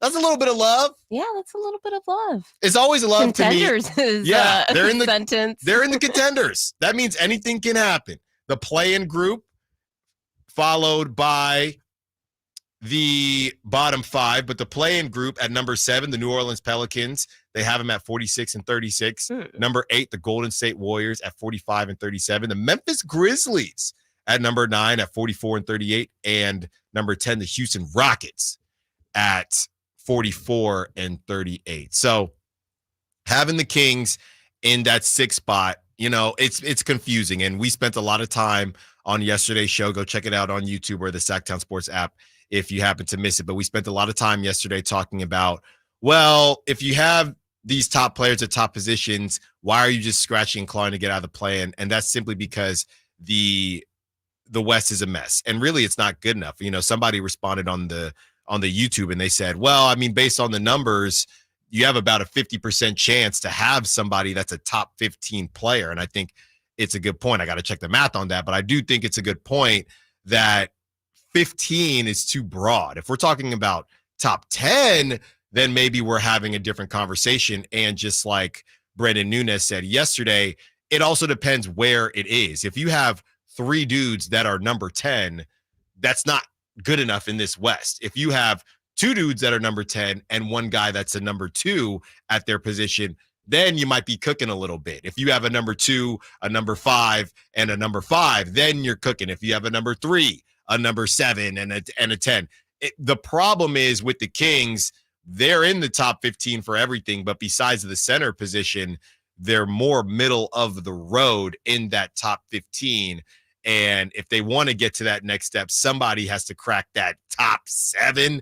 And that somebody, if we're looking at them, and who we're looking at, that's De'Aaron Fox. I mean, I think that Sabonis is already in the top 5 for centers. So there's not much more that Domantas Sabonis can do besides stay healthy. Somebody on the text line yesterday said, well, what if Sabonis, would he be in the MVP category if he scored 5 to 7 more points? Well, heck yeah, he'd be in that category. That's also really hard to do. And you're adding, and I don't think Sabonis is the guy that you want in that conversation, right? Because we know if the game is about it, with De'Aaron Fox and DeMar DeRozan, the game, when it gets tight, it's not going to be in Domantas Sabonis' hands to shoot the basketball. That's going to be DeMar. It's going to be De'Aaron in whatever order there. And then Malik Monk, right? That's what I would say. And after that, I don't know if it's Keegan Murray or Domantas Sabonis. So Domantas Sabonis is there to kind of set the pace and let people know, hey, this is how we're going to do things and set the tone for the game. But I don't know if the path to getting an MVP caliber player, I don't know if that's through Sabonis. Right? I don't personally know that I don't personally think that is through Sabonis. From the 5-3-0, I would go big with a lineup of Fox, DeRozan, Keegan, Lyles, and Sabonis. Maybe eventually make a move to upgrade that starting 4 position. Yeah, and Chris isn't in. He's back on Monday. He is the president of the Trey Bays. I am not. And I'm just not terribly high. And look, everybody knows I got here. It's almost been a year in October, and everybody knows I got here. And obviously I watched the Kings prior to taking this job. But, the way I watched the Kings this past season, I was really looking to see more from Trey Lyles than I did. And Trey Lyles battled injury. We know he got that contract extension. And coming into this season, he's been battling injury and things like that this past season. So personally, I haven't seen enough from Trey Lyles to make that decision. So if this is a weird comparison between would I rather have Keon Ellis in the starting lineup or Trey Lyles, I'm picking Keon Ellis. Now, would I rather have Kevin Huerter in the starting lineup than Trey Lyles? That's a bigger question, right? If we're tiering them, I have Keon at the top. Would I have Trey in front of Kevin Huerter? I think that's a really good question. I think you could go back and forth, and I think a lot of people would go either way if we're not having that same conversation about one Keon Ellis. Coming up next, NBA 2K, where my gamers at. Brandon's not here. Chris is not here. They're the gamers here. But we're going to talk NBA 2K and the ratings for the Kings that are officially out. Malik Monk calling out Ronnie 2K, not happy with his ranking. Stiles and Watkins, Sacktown Sports. De'Aaron Fox plays here. Stolen by Fox. Breakaway coming up for De'Aaron. And a simple, casual spike with the left hand. Kings lead by 3. Sacktown Sports is your proud home of the Sacramento Kings. March. Shop Folsom Lake Kia for special offers right now. I'm Coach Doug Christie urging you to visit my friends at Folsom Lake Kia and save big on your next new or certified pre-owned vehicle right now. Visit FolsomLakeKia.com. Downy Rinse and Refresh. Break up with stinky clothes. Rinse it out. Every now and then I get a little bit tired of the stinks that just will never come out. Oh, Downy in the rinse change. Every now and then I rinse it out. One wash and it delivers. One wash, it smells so clean. Downy Rinse and Refresh, it's a dream. Downy Rinse and Refresh removes 100% of odor in just one wash. Guaranteed. Whether you own a local business or a global one, you're always looking for ways to position your operation to create opportunities and move on them faster. With Bank of America, you get access to experts, award-winning insights, and business solutions so powerful, you'll make every move matter, locally and globally. Visit bankofamerica.com/banking for business to learn more. What would you like the power to do? Copyright 2024 Bank of America NA. Experience a golf tournament as refined as you are. The Pro Court Championship at Silverado Resort, September 12th through the 15th. Be there as the best of Napa meets the best of the PGA Tour. With world-class wine experiences, breathtaking views, and incredible golf. It's like this weekend was made for you. The Pro Court Championship, September 12th through the 15th. For tickets, go to ProCourtChampionship.com.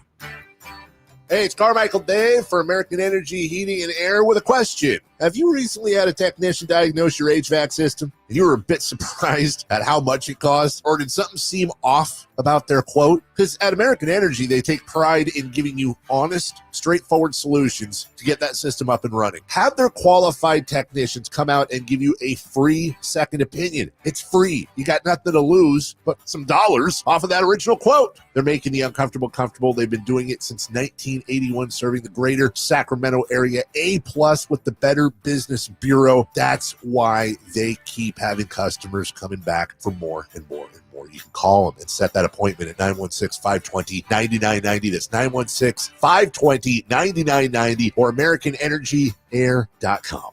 Call 916-520-9990 now. Here are the top 3 reasons to get your golf clubs fitted at Hagen Oaks. First, the most knowledgeable professional fitting team in the country has been trained by every major club manufacturer. Second, Hagen Oaks has the largest inventory of golf merchandise in the area, and the club demo program is unmatched. Third, the indoor to outdoor player performance studio gives you incredibly accurate data, and you can see your ball flight. Add a 90-day club fitting guarantee, and that's more than 3 reasons. Fittings are available 7 days a week. Make yours today by calling 916-808-2531. That's 808-2531.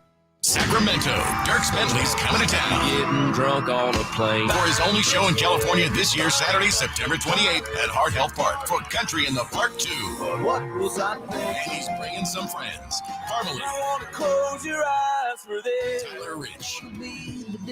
Dasha. Did your boobs stop working? And more. Saturday, September 28th at Heart Health Park. Get your tickets today before they're sold out at CITPFest.com. Brought to you by the California Army National Guard and Red's Pizzeria and Tap House. Sacramento Dodge Chrysler Jeep Ram. They believe it's all about people and choices. Their goal is to find the car that fits your lifestyle. With their huge inventory of models, they've got the right car and, more importantly, at the right price every time. Experience for yourself why their customers drive away smiling. Discover the difference, because it's not just about the car, it's also about the people. Experience the Sacramento Dodge Jeep and Chrysler difference off Business 80 next to Hagen Oaks, or you can find them online, SacSuperstore.com.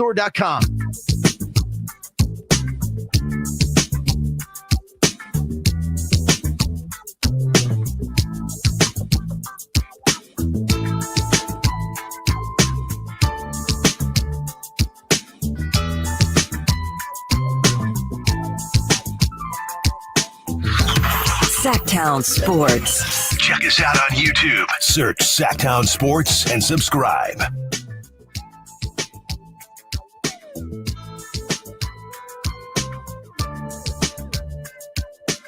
Going Kings here, of course, in the 11 o'clock hour, but quickly, this was at 7:55 this morning, and we're going to load this up for you and play this audio for you soon, very soon, next segment, something like that. But the meat and potatoes of it is Ari Merov is reporting that, and I'm trying to get the timing on this, but apparently the Niners called the Commanders, and I'm trying to figure out if this was what was initially this was the initial conversation with the Commanders and if they're trying to go back. So we will definitely get this confirmed for you. But essentially, the Niners called the Commanders and asked for a first-round pick or wide receiver Terry McLaurin in exchange for Brandon Ayuk, and Adam Peters said no.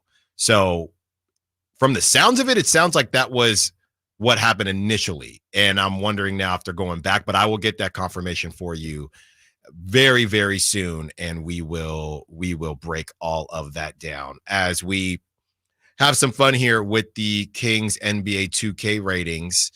And a lot of people aren't happy about it. Not one King broke 90.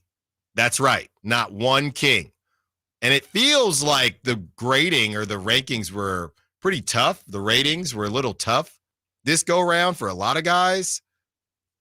But you have Malik Monk at 80 overall, Keegan Murray at 80 overall, DeMar DeRozan at 87 overall, Domantas Sabonis at 88 overall, and De'Aaron Fox at 88 overall. Some of the other 88s, you have Damian Lillard's 89, Zion Williamson at 88, Bam Adebayo at 88, Tyrese Maxey at 89, Trae Young at 89, Paul George at 89, Paolo Banchero at 89, Jimmy Butler at 89, and Damian Lillard at 89. So I guess that makes it less disrespectful, and they just disrespected other guys too. I mean, Tyrese Maxey at 89 is kind of crazy. Paul George at 89. I mean, I guess they figure what's funny is guys that are on their way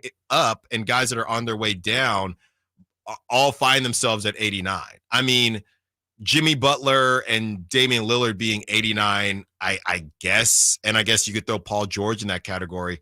I guess that makes sense to me, but I don't think in that, and maybe I'm low on this guy, but I don't feel like Trae Young should be at 89. And Tyrese, I don't feel like Tyrese Maxey and Trae Young was injured for a good amount of this season, so or last season, maybe that's why. But I do not feel like Tyrese Maxey and Trae Young should have the same rating. That doesn't really make any sense to me. And both of them 1 point higher than De'Aaron Fox, who, if you're Trae Young, I mean, you shouldn't get the benefit of the doubt because you didn't really play. Trae Young should not be higher than De'Aaron Fox to me. Or where I was just doing guards or Sabonis. Sabonis being at 88 is probably the most disrespectful. I mean, he was 6th, 7th on the MVP ladder all season long. So I don't really understand how Domantas Sabonis is underneath guys like Jimmy Butler, who, he was injured as well. Paolo Banchero to me should be higher than an 89. And Damian Lillard, not a bad season, but he got injured as well. Yeah, I think Sabonis might be the most egregious out of the Kings. Malik Monk at 80, I don't really get that either. Malik Monk decided to reach out to the infamous Ronnie 2K and tagged Ronnie and said, Ronnie, make it make sense. And he's looking at some of his ratings. They have his final ratings, or he has a screenshot of his final ratings and posted it on his story and sent it to one Ronnie 2K. So people take this stuff seriously, man. And I was thinking about if there were ratings, or what is the closest thing to ratings in, obviously our job, we actually have ratings, but just your everyday job, whatever. We know somebody, we have UPS Chris on here. If they just broke down jobs in rating form based on what it is, right? So you have ball handling, defense, shooting. Simone, what would be some of the breakdowns for hosts?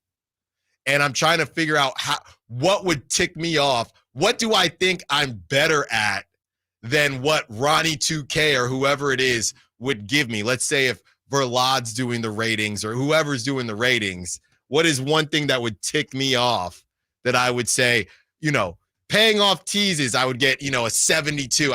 What are you talking about? Right. That's at least got to be an 80. How is Chris higher than me in that one? Every time you plug, the website or shout out the That's right. YouTube, Somebody- you do have a high rating on you actively shout out the text line too, or refer to whatever the text line is telling you. So you do a great job at that. Text line usage would be high. I'm looking here, and someone on the Sac Chat, Gilbert, said, man, either Stiles lived that wild boy life with all the analogies, or he watches way too many movies. Whoa. And I told him a little bit of both. I would say my analogies would either be a 95 or a 65. It depends on if you rock with him or not. Because sometimes Chris will give me that look like, Alan, brother, I have no clue what you're talking about. How are you going to land this plane? We got to do Dave too. I love when that happens with you too. It's really great. Just hang with me. He's so dry about it. He'll Yeah. just be like, I am not understanding your analogy. Just hang with me. Just hang with me. We'll get back there. We'll get back there. From the text line, Maxey and Young, most overrated guards in the league. Whoa. And Sabonis put up numbers that haven't been done since 1967, almost 60 years. Unreal that Wilt would probably be a 99, but Sabonis is an 89. Yeah, Sabonis needs to be a 90. That's probably the one. The De'Aaron Fox thing is, I get it.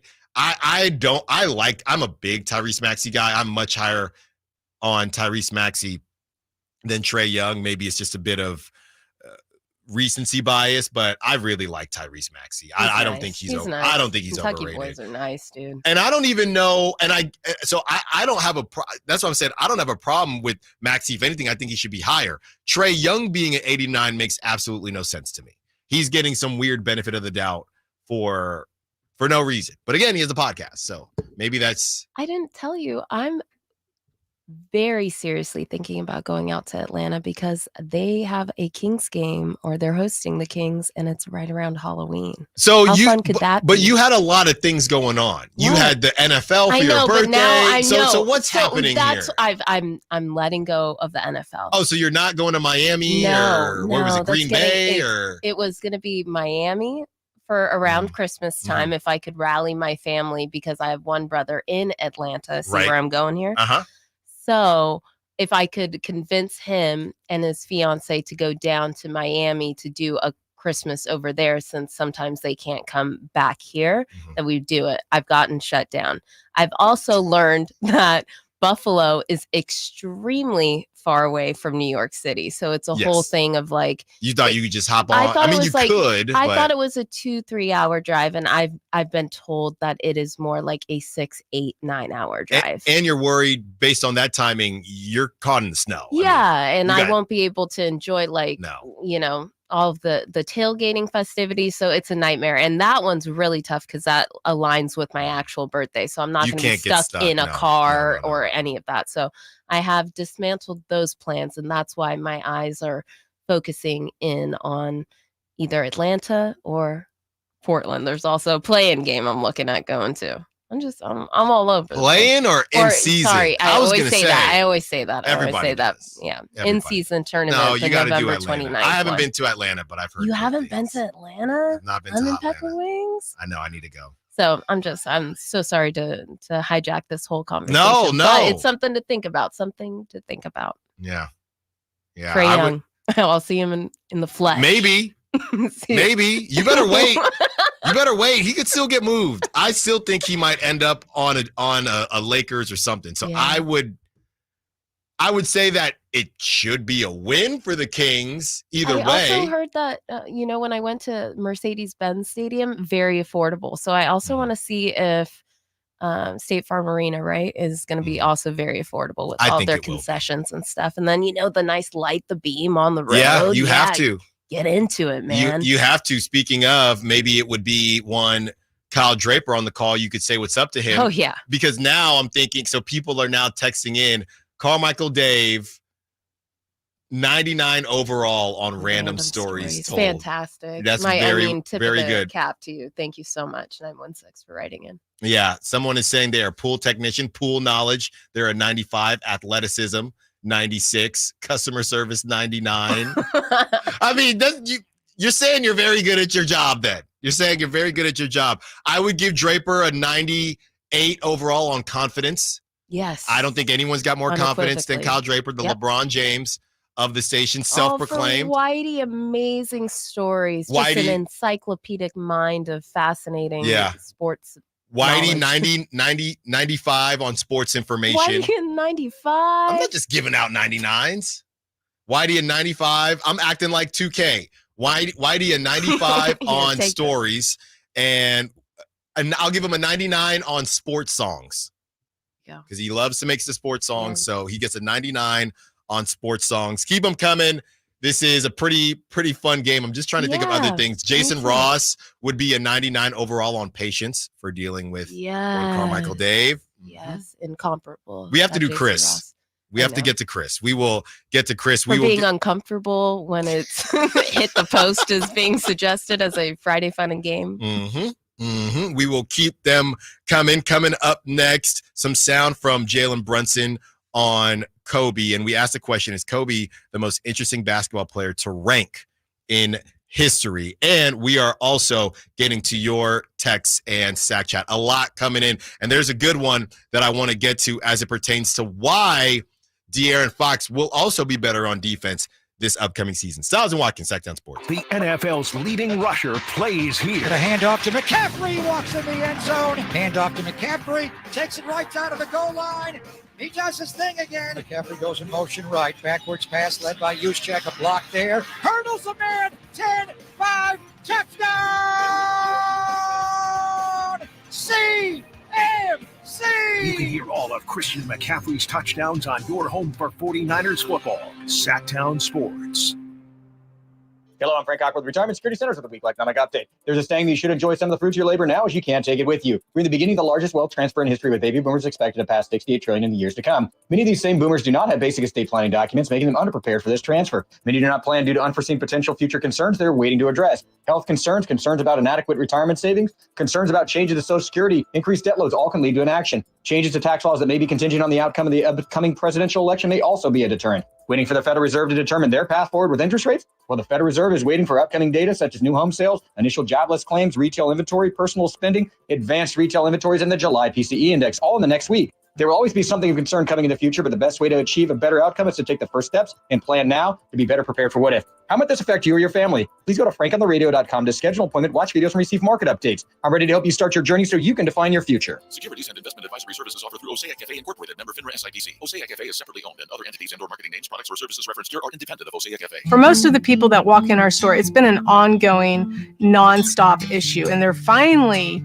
walking into the Good Feet store. Okay, the guy that came into my store last year that has had plantar fasciitis for 30 years. I looked at him, I said, "Are you kidding me? I've been here for 14. Where have you been?" I helped relieve a problem that's plagued him for 30 years. I mean, how do you not go home and talk about that? Come to the Good Feet store now for a free fitting and test walk. What's up? We're talking to Chad Hoblet, Hoblet Dodge, Chrysler Jeep Ram in Woodland. What's going on for Hoblet's Labor Day sales event? Right now, you can save up to $12,500 off MSRP on new 2023 Dodge Charger SXTs, starting at only $27,995. That's less than the cost of a lot of used cars, and it's brand new. And I heard you just had a grand opening. Yes, we just opened the Hoblet Certified Pre-Owned Supercenter in historic downtown Woodland. We have over 200 used cars available and over 80 under $20,000. Whatever car you need, Hoblet can help. You have to see the new Hoblet Certified Pre-Owned Supercenter. Search, select, and save through our whole inventory at hobletdodge.com. Unbeatable prices, unbeatable selection. Nobody beats Hoblet. Period. $12,500 total net savings after $39.20 factor rebates and $85.80 dealer discount. Rebates may include $1,000 Hoblet trade-in assistance coupon. Must trade a 2005 or newer vehicle with less than 160,000 miles. Only available while supplies last. 5% savings. $27,995 sample VIN 666-710. Sponsored by Xfinity Internet. Enjoy ultimate control of your home network. Personalize your Wi-Fi name and password. Assign user profiles. View and control connected devices and more with the Xfinity Internet app.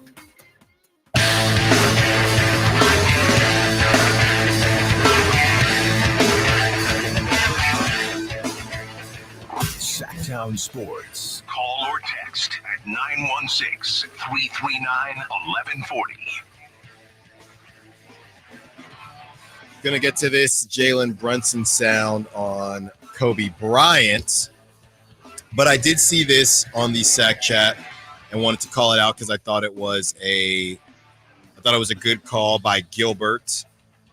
Gilbert says, to touch on the Kings' upcoming defense, they will drastically improve, but for a reason nobody's talking about. Fox is a plus defender, and now with DeRozan, the burden of carrying the scoring and distribution will be split, making it easier to lock in on defense. I think that's a great point, Gilbert. There are definitely times, and we know that Malik Monk definitely helps, but there were times where, all right, De'Aaron, take us there, right? And when you are putting out so much energy on offense, it's hard to do both and hard to do it on defense as well. So, De'Aaron Fox having a scoring buddy like DeMar DeRozan to add on to one Malik Monk and to add on to who we believe Keegan Murray will be, I think that is a really good call there by Gilbert. Wanted to get into this Jalen Brunson sound on Kobe Bryant because Kobe to me is polarizing, just interesting, just how he is respected and revered. And obviously with him passing away, that just adds to all of it. And when it comes to ranking basketball players, I don't know if there is a more interesting player to rank. Here's Jalen Brunson. Of the league's best players in the 2020 cite Kobe as their favorite player ever, and definitely a major influence on the game. Why do you think that is the case? Yeah, I mean, Kobe just took his time, had the ball, jab stepped, and got Grant a little bit off balance. I mean, drove into him and trying to draw the foul. Just what he's been able to do, like night in and night out, just like who he is as a person on and off the court. Like, it's just his aura of everything. Like, that's just who he is. Like, Kobe could have like a bad game and everyone just like still gonna think that he's like the greatest. Like, it's just what he brought to the table every single night, what his mindset was, and he allowed people to think that with his mindset you can achieve anything. When it comes to Kobe Bryant, I feel like he's the only player that could be on someone's top 3 list, top 5 list, or not even be in their top 10. I think he's on most people's top 10, but I don't know if there's another player that fluctuates so much. I don't think that Shaq fluctuates that much. I don't even think that Steph Curry fluctuates that much. And obviously we're talking about the legends here. And it seems like Kobe is the guy, or the only guy, who he can be in so many different spots on people's top 3, top 5, top 10, top 12. And when I look at some of the other players that get brought up, I guess the only other guys that you could even make the comparison are just some of the older guys, to where nobody is, maybe you didn't watch them live and it's a lot of highlights and things like that. But besides that, to me, Kobe Bryant is really the only guy where obviously what he did for the game and how he's really, his legacy has lived on. There's no comparison there. But when it comes to ranking him as an actual basketball player, it can be pretty confusing. And some of these conversations, they're not necessarily staying between the lines and staying, in good spirits, because people really care about this stuff. But Kobe, I mean, he's some people's number 1, number 2. And I feel like every couple months we'll hear somebody say, there are people out there that they don't understand how good Kobe is, and really Kobe should be higher on everyone's list. I feel like that comes up once every 3 months. Can I ask the question that I think is burning in a lot of people's minds right now? Yes. Do you want to give us a general broad stroke where you place him? I mean, he's in my top 10. Okay. He's for sure in my top Okay. 10. I think most people do have him in the top 10, but there are people that don't. And there are people that say we could, we have Michael Jordan or whatever it is, and his efficiency wasn't great and things like that. Team player, we have all of that, but I have him in my top 10. And where off the top of my head, I don't know. For me, he would be in my top 5, but it's honestly would be because that's just me personally and who I've watched. I'm not going to put some of these older players in there because other people have them in there. Yes. But I'm also not going to say, if someone comes back to me and says, well, you should because X, Y, and Z, I'll just say uncle. Right. You know what I mean? I'll just say that's fine. So that's where I'm kind of at on that. It's very fair. No, I understand too. And still it's interesting thing we have to do of paying homage and respect to the people who established the game, but then also realizing that there's, space for others like Kobe. And, it's just really going to be an interesting conversation as far as legends are concerned and how you make that list. So Yeah. I'm glad to hear that he's in your top 10. Yeah. Yeah. And I mean, maybe in your top 5 even ish. I'm trying to think now. I mean, honestly, I haven't even really done the LeBron versus MJ thing in a very long time. My When dad. was the last time you even Did I ever tell you indulged in that? Did I ever tell you the story that my dad, when I was born, picked me up and said, "This is the next." So my dad is from Chicago, so I have to lay it out. Oh, My dad is shy. from Chicago, Okay. right? So I was born, and my dad lifted me up and said, "This is the next Michael Jordan." He lifted me up like Lion King. That's how the story goes. This is the Really? next Michael Jordan. And said that in front of, I assume it was a Whoever was hospital there, room. yeah, my okay. grandma, obviously my mom, the whole crew. Yeah. I wonder how often that happened. This is going to be the next Michael Jordan Yeah. type of thing. Just proclamations in the delivery room. It's a bold strategy. Mhm. Yeah. And that's a lot of pressure, a lot to live up to for sure. Yeah, I stopped playing basketball after freshman year of high school, so Why? I just want to focus on baseball. Yeah. That's what I thought, and it is what it was. Logistics. Yeah. Exactly. From the text line, Kobe is not great to me after hearing about the Tim Donaghy stuff and how the league wanted any touch on Kobe to be a foul, rigged championships, everything in the league. It just killed it for me. Yeah, and I think that adds to the Kobe questions, right? And some people might not take that look at it, and some people might take that look at it and say, well, it is what it was. He still got it done, and you have to give him his flowers. But yeah, the top 10 conversation, I think it's an easy one, but if you get to top 5, I think the top 5 is where the arguments start to happen. And I do think that they're not going to end anytime soon, because I think that people understand players for different reasons. I mean, AI was everything to me because I was right in the height of AAU basketball or MVP flight, whatever I was playing.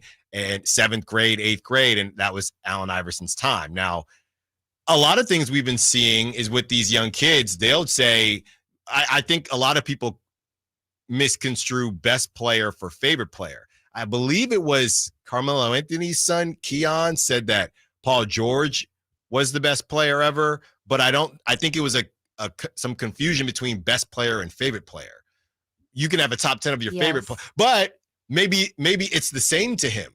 Because are we expecting Keon Anthony, who's, I believe, 16, 17 years old, to have Wilt Chamberlain in his top 10? Right. There's going to be a point where, and that's the point you were making. Right. These lists aren't going to matter. These lists aren't going to matter that much, or they have to be more dynamic than how people actually make it. Because if I'm talking about, I haven't watched that much of Wilt Chamberlain, and I'm in my 30s.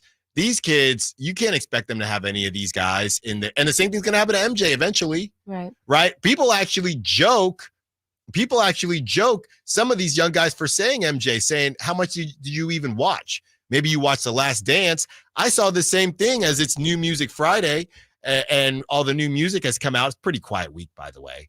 But I saw this, and I think it was it Tyler, the Creator, or somebody bringing up that when these young rappers, they feel like they have to say something, even if they actually don't know that much about the artist. So he said, I think it was Tyler, the Creator. Someone can correct me if I'm wrong, but he said, it makes no sense to me, or I'm taking it all with a grain of salt when a 20-year-old rapper is saying their top 10 rapper list has Tupac and Nas, and maybe they did go back and listen to all this stuff.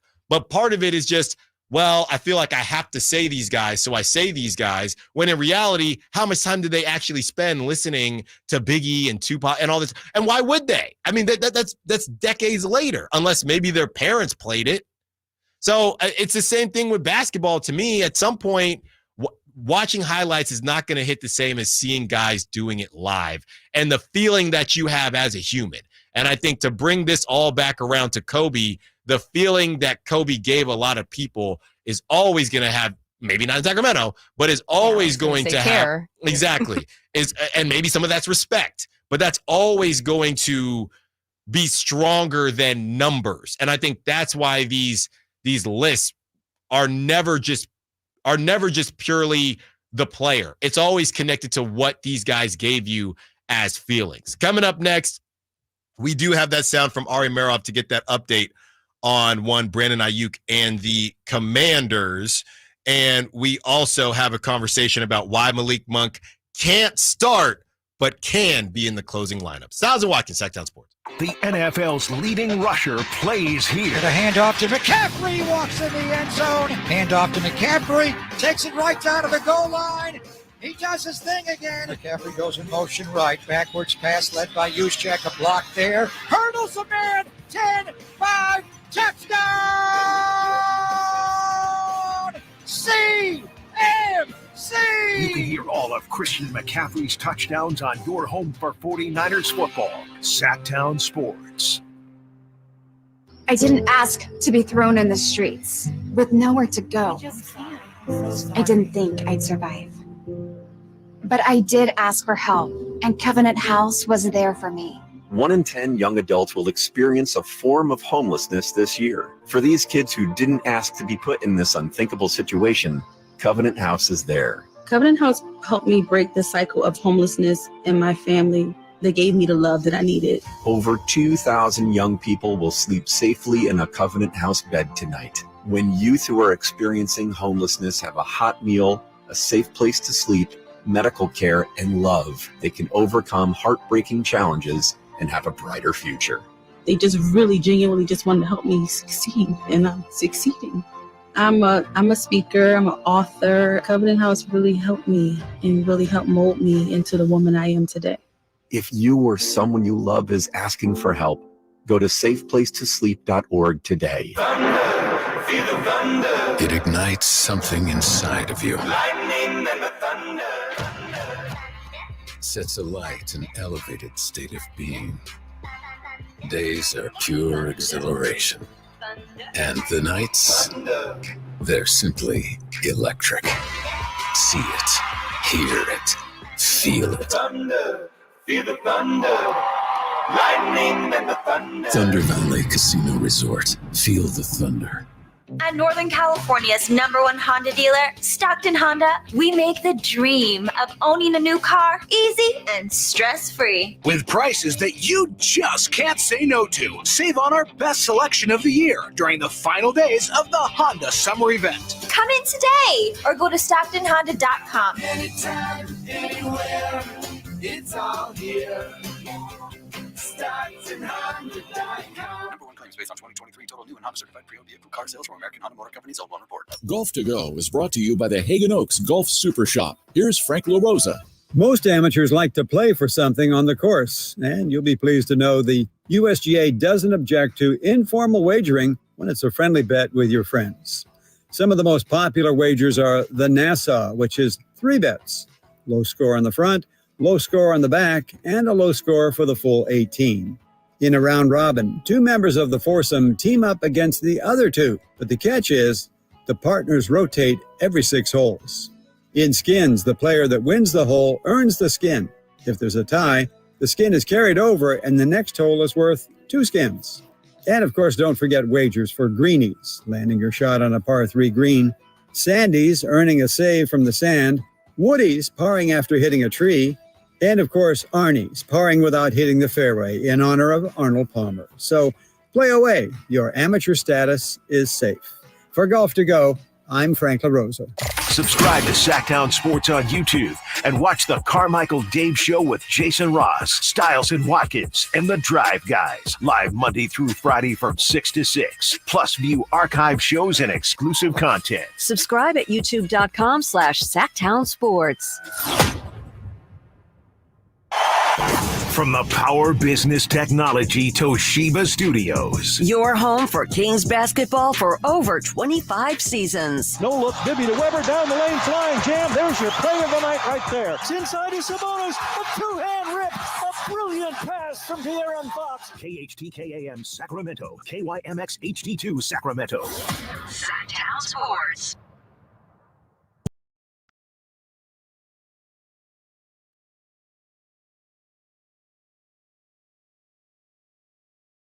Sacramento's official home for the San Francisco 49ers. Sacktown Sports. Crash landing, the UFO here at Sacktown Sports. Stiles and Watkins taking up to 2 p.m. Halfway through our Friday show, having a lot of fun with Simone behind the glass as always. Whitey Gleason should be joining us during the 1 o'clock hour at some point, as he has been doing these last couple days. Very appreciative of Whitey for doing that, doing a little overtime is Whitey Gleason. And we are going to get into this Malik Monk conversation, but do have that sound that I promised you from Ari Merov, and this is from his daily show. So this, yes, I was basically right when I was trying to figure this thing out in real time, but essentially the Commanders, this was a couple weeks ago where when the Commanders were still in the mix, they had a conversation with the Niners, and the Niners wanted something, and the Commanders said no. And now the question is, will one side change what they want or add to it? Here it is. There was a point a few weeks ago when the 49ers were looking to trade Brandon Ayuk, where they did call Washington because Ayuk wanted to go there, BO Jaden Daniels, and those talks didn't go anywhere simply because, A, they were not going to trade McLaurin to San Francisco. The 49ers did not want Dotson. And then number 3, if there was no receivers going back, the 49ers asked for a first-round pick, which their GM, Adam Peters, said is a non-starter. It's not happening. That's why Washington has not been involved in the Ayuk sweepstakes, even though he wants to go there. So these next couple of days, we are going to be watching to see if Washington does add another receiver, whether it's on the waiver wire or on the trade market, because they have been fishing around there. And now if Dotson no longer there, do they try to find somebody else? So based on that, Ari Merov thinks that the Commanders won't get back into the picture, but from what we've been hearing, it sounds like they might. I mean, they need another receiver, and if you're going to go out and get one, and that one to me, and Niner fans can definitely attest to this as we talk about Ricky Pearsall and his recurring shoulder injury that apparently the Niners knew about, but still took him in the first round. I am just not that high on, and I might sound crazy here, but when it comes to first rounders, I've always been more on the side of proven talent, right? And Brandon Ayuk is right in the middle of his prime. He has a relationship with your young QB. To me, and I know Washington is still trying to build their team, so I do get it.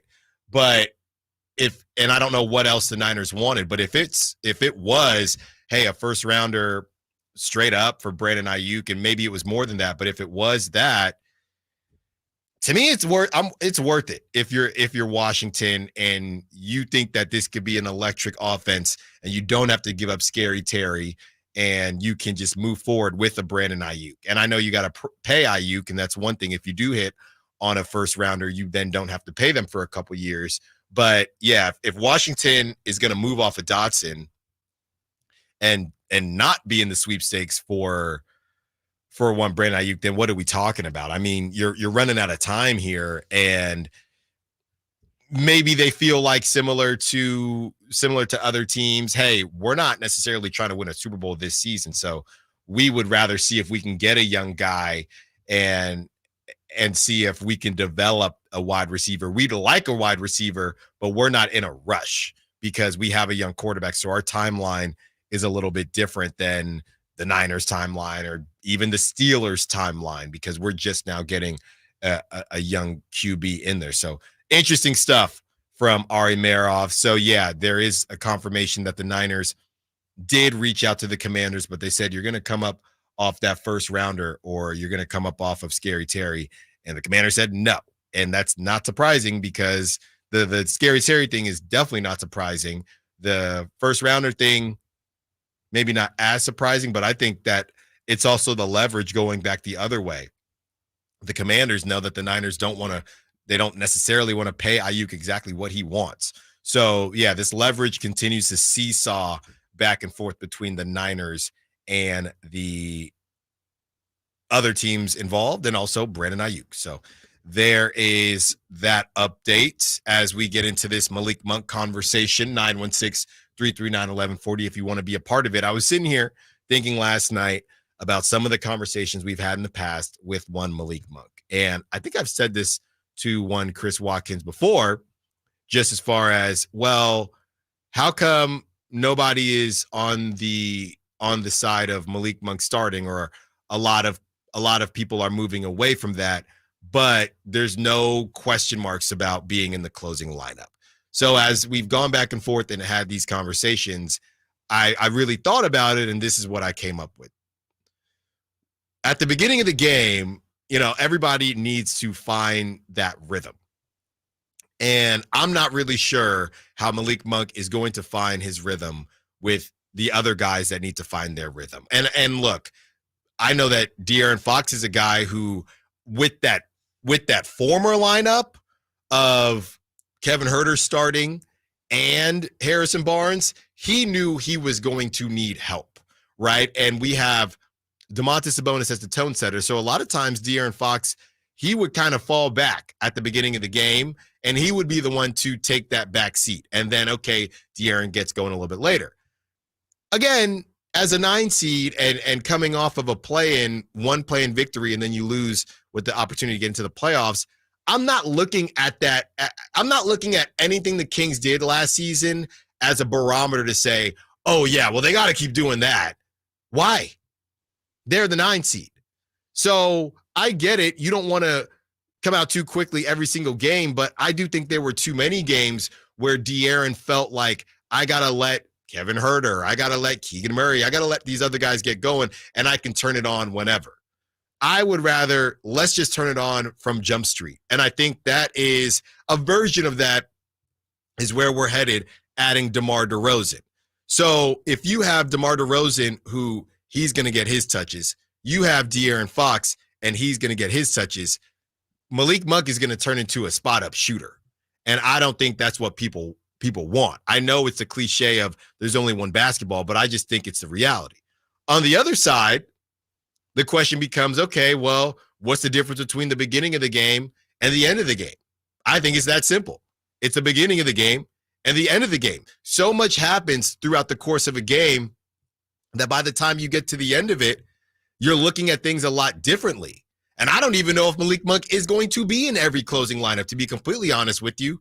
I think it's going to depend. I think it's going to depend on the situation. If the Kings are up by 10, right, and you're Mike Brown, who we know loves defense, are you going to stick with Malik Monk? Or are you just going to put in Keon Ellis and get that efficiency, that defensive efficiency where it should be, and make sure you close this thing out? You got plenty of scoring now. You don't necessarily need Malik Monk in the starting or closing lineup. You don't need him. That's not to say that he shouldn't be in it or that you don't want him in it, but you don't need him because of the addition of DeMar DeRozan. But the difference between the starting and the closing is that at the end of the game, so much has happened that you know where everybody is at that time. If Malik's been on a heater and you're chasing and it's a close game, whatever the case is, hey, all right, DeMar, you've been hot all game. Let's go with DeMar. If DeMar happens to cool off throughout the course of the fourth quarter, all right, De'Aaron, you rock and roll. Okay, neither of them, you guys haven't been rolling. Malik's been hot all game. Okay, it's Malik. So I think that the closing lineup can be more dynamic than the starting lineup. There are not a lot of teams, even if their starting lineup stinks, that changes their starting lineups that much. There's something to be said about having a set lineup. We talked about it last season. Hey, would you think about if this lineup looks like this, like against the Timberwolves, do you start Alex Len? Or against a different team, do you start Trey Lyles? And there's a reason a lot of or most teams don't do that. It's just not going to work. There is a rhythm. There is a level of respect. There's just things that you do that you're not going to have you're not going to have an open door for your fifth starter. People don't do that, right? You might be looking. It's not the same as a 9-hitter lineup. And oh my goodness, that DH is nobody's taking over the DH. It's not the same. But as far as the closing lineup is concerned, I do think it can be more dynamic. I do think it can be based on situation. If Malik Monk is 2 for 15, there's no need to have him. You might not feel like there is a need to have him in that closing lineup, even if you are chasing. Because again, when you think about Keon Ellis, this is not a guy who is unable to score the basketball. He can shoot the basketball. So I understand why people do not think that Malik Monk should start. I also understand why people do think that Malik Monk can close. But either way, I guess what I'm saying in a roundabout way is that I am maybe a bit more worried than I've let on about Malik Monk with the addition of DeMar DeRozan. Not because of the amount of offense or whatever it is. It's that you have 3 guys that are pretty similar. Everybody's been talking about, and I talked about how, hey, they probably went out and got DeMar DeRozan because they want another counter to their offense. And I think that's very true. But as far as those 3 guys being on the basketball court at the same time, I do wonder, as you know, you have Keegan Murray, who he's going to be completely okay with just standing in the corner or standing on the wing and shooting 3 when he gets it. But, and when I say okay, I mean comfortable, not that anybody would have an attitude. But I look at this and I see, and I'm wondering how many minutes Malik Monk is going to get and how often. Really, it's not about, the reason I bring up the starting and closing lineups, because that's when I know De'Aaron Fox and DeMar DeRozan will be playing. I don't think Malik will have an issue when it's just the 2 of them, when it's just Malik and DeMar, when it's just Malik and De'Aaron. But when we're talking about all 3 of them together in a closing lineup, I really think that it's going to be dictated by the situation. But I have more faith in the closing lineup and figuring that out, where it's more street ball, let's get a bucket and figure this thing out, than I do at the beginning of a game where it's, okay, do you want to shoot? Am I going to shoot? Whatever it is. And having a Keon Ellis or a Kevin Huerter in that situation takes away that possible issue. Coming up next, we get into a little bit of the NFL, and we follow up on the AFC teams that could surprise people, and we follow up with the NFC teams that could surprise people. Stiles and Watkins, Sacktown Sports. The only place you'll find Kevin Huerter is Sacktown Sports. Herter's open, steps into 3. Sacramento, Dierks Bentley's coming to town. Getting drunk on a plane. For his only show in California this year, Saturday, September 28th at Heart Health Park for Country in the Park 2. But what was I thinking? And he's bringing some friends. Parmalee. I want to close your eyes for this. Tyler Rich. Be the difference. Dasha. Did your boobs stop working? And more. Saturday, September 28th at Heart Health Park. Get your tickets today before they're sold out at CITPFest.com. Brought to you by the California Army National Guard and Red's Pizzeria and Tap House. Labor Day savings now at Maida Chevy with $12,000 off MSRP on every new Silverado half-ton Turbo Max in stock after rebates. $12,000 off every Silverado LT Turbo Max at Maida Chevy with at least 5 at this price. Labor Day savings up to $12,000 off MSRP exclusively at Maida Chevy at MaidaChevy.com. Sacramento Silverado headquarters. Together, let's drive. Not available with special financing, lease, and some other offers. Must trade in 2010 model year or newer. Ends 9/3/24. Made a great deal at Maida.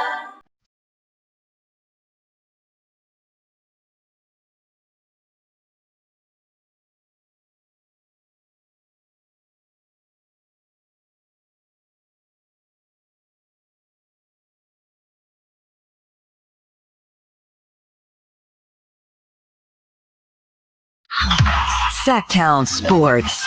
Check us out on YouTube. Search Sacktown Sports and subscribe. From the 916, and you talk about burying the lead, and I think 916 is really saying it in a good way from the 916. This is all a great problem to have, which I think is yes, and that's why at a high level you get the talent in the building and you figure it out later. But you do have to figure it out. And I think as we get closer to the season and Chris and I are doing these breakdowns as to how we feel about the team, yes, it is a great problem to have. We do have to see it through. That's not to say that it won't be a problem at all, but I think Malik Monk is very important.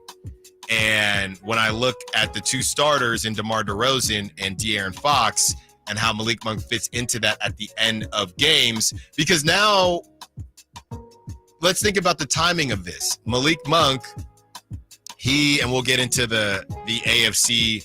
We'll follow up on the AFC and who my surprise team is, because one popped up in my head that I hadn't thought about yesterday with Whitey. But if you talk about what Malik Monk has now sacrificed, if you will, all right, let's just go through the list here. This was his decision, but he decides to stay in Sacramento. Maybe the market wasn't as ridiculous as we thought it was going to be for him, but I think it's safe to say he left a little bit of cheese on the table. That's number one. That was his decision. It's all his decision, but just hang with me here. So you have Malik Monk and the cheese that he leaves on the table to stay in Sacramento. After that, and it's not to say that he didn't want the team to get better. Of course he did. They want to compete. It's just based on who you get. I mean, I don't know that we're having these same conversations if the Kings went and got marketing. It's the type of player that you got to get better. So now you have a situation where he's given up money. He said he wanted to start. And for all intents and purposes, we do not believe that Malik Monk is going to start. All right. And I've said before, I think Malik Monk was going to force the issue to start if the roster remained the same. They made an update. They got one DeMar DeRozan. So I think Malik Monk will be more okay with coming off the bench because they improved the roster. But coming off the bench for who he was coming off the bench for, I think would have been a bit dicey. But now that you add DeMar DeRozan, I think it's a bit different. So he's taking less money. He's not going to start. And now and I'm telling you right now, there will be situations where Malik Monk will not be a part of that closing lineup. Because there are going to be situations where we need stoppers, right? We have bucket getters with De'Aaron. We have bucket getters with DeMar, and we need somebody in a key. To Gilbert's point on the Sack Chat, hey, we don't need De'Aaron Fox guarding Kyrie Irving right now. We can put in Keon, and we can put in Keon. He guards Kyrie. He guards Jalen Brunson. He guards that top-tier guard. And now De'Aaron Fox can focus on scoring, right? Or maybe pick a couple pockets because he's guarding the secondary guard on the other team. So I just do wonder, and just something to monitor, just as far as Malik Monk and how he's going to fit into all this. And I hear you, 916, but I do think it's something to monitor, and that's what we will do every day here, 10 a.m. to 2 p.m. here at the flagship and home of your Sacramento Kings. So I'm thinking yesterday about the teams, and Whitey and I were going over the AFC teams to to scare not just the Niners, but the rest of the AFC and the NFC. And I felt like there was a team that we glossed over. And I feel like we glossed over this team because this team needs things to go in a specific direction in order to be successful. With that being said, if it does, we might have something. And maybe I'm drinking a little bit of the Kool-Aid from the PR that's come out, and this guy go out and gets paid. And, he's a lefty, so lefties always have a place in my heart. And I'm talking about Tua and the Dolphins. And I feel like they got embarrassed because they had to go to Kansas City. There's clearly a label. And there was also a bad scene where Tua then goes into to ask for Patrick Mahomes' autograph, which I thought was just brutal right after the game. I mean, just terrible. I think I said that guy can't be my quarterback. With that being said, now you got Mike McDaniel looking all swagged out with his shades on, and that's my quarterback, and Tua, show me the money. They got Tyreek Hill, who's trying to battle and race Noah Lyles. They pay Jalen Waddle. They feel like they're growing, right? But we know there is a very obvious issue that we have seen with the Dolphins that we ask every single season. Can you win in January in Buffalo? When it's cold. When it's cold. Can you win after November? Can you win after November and it's not a home game?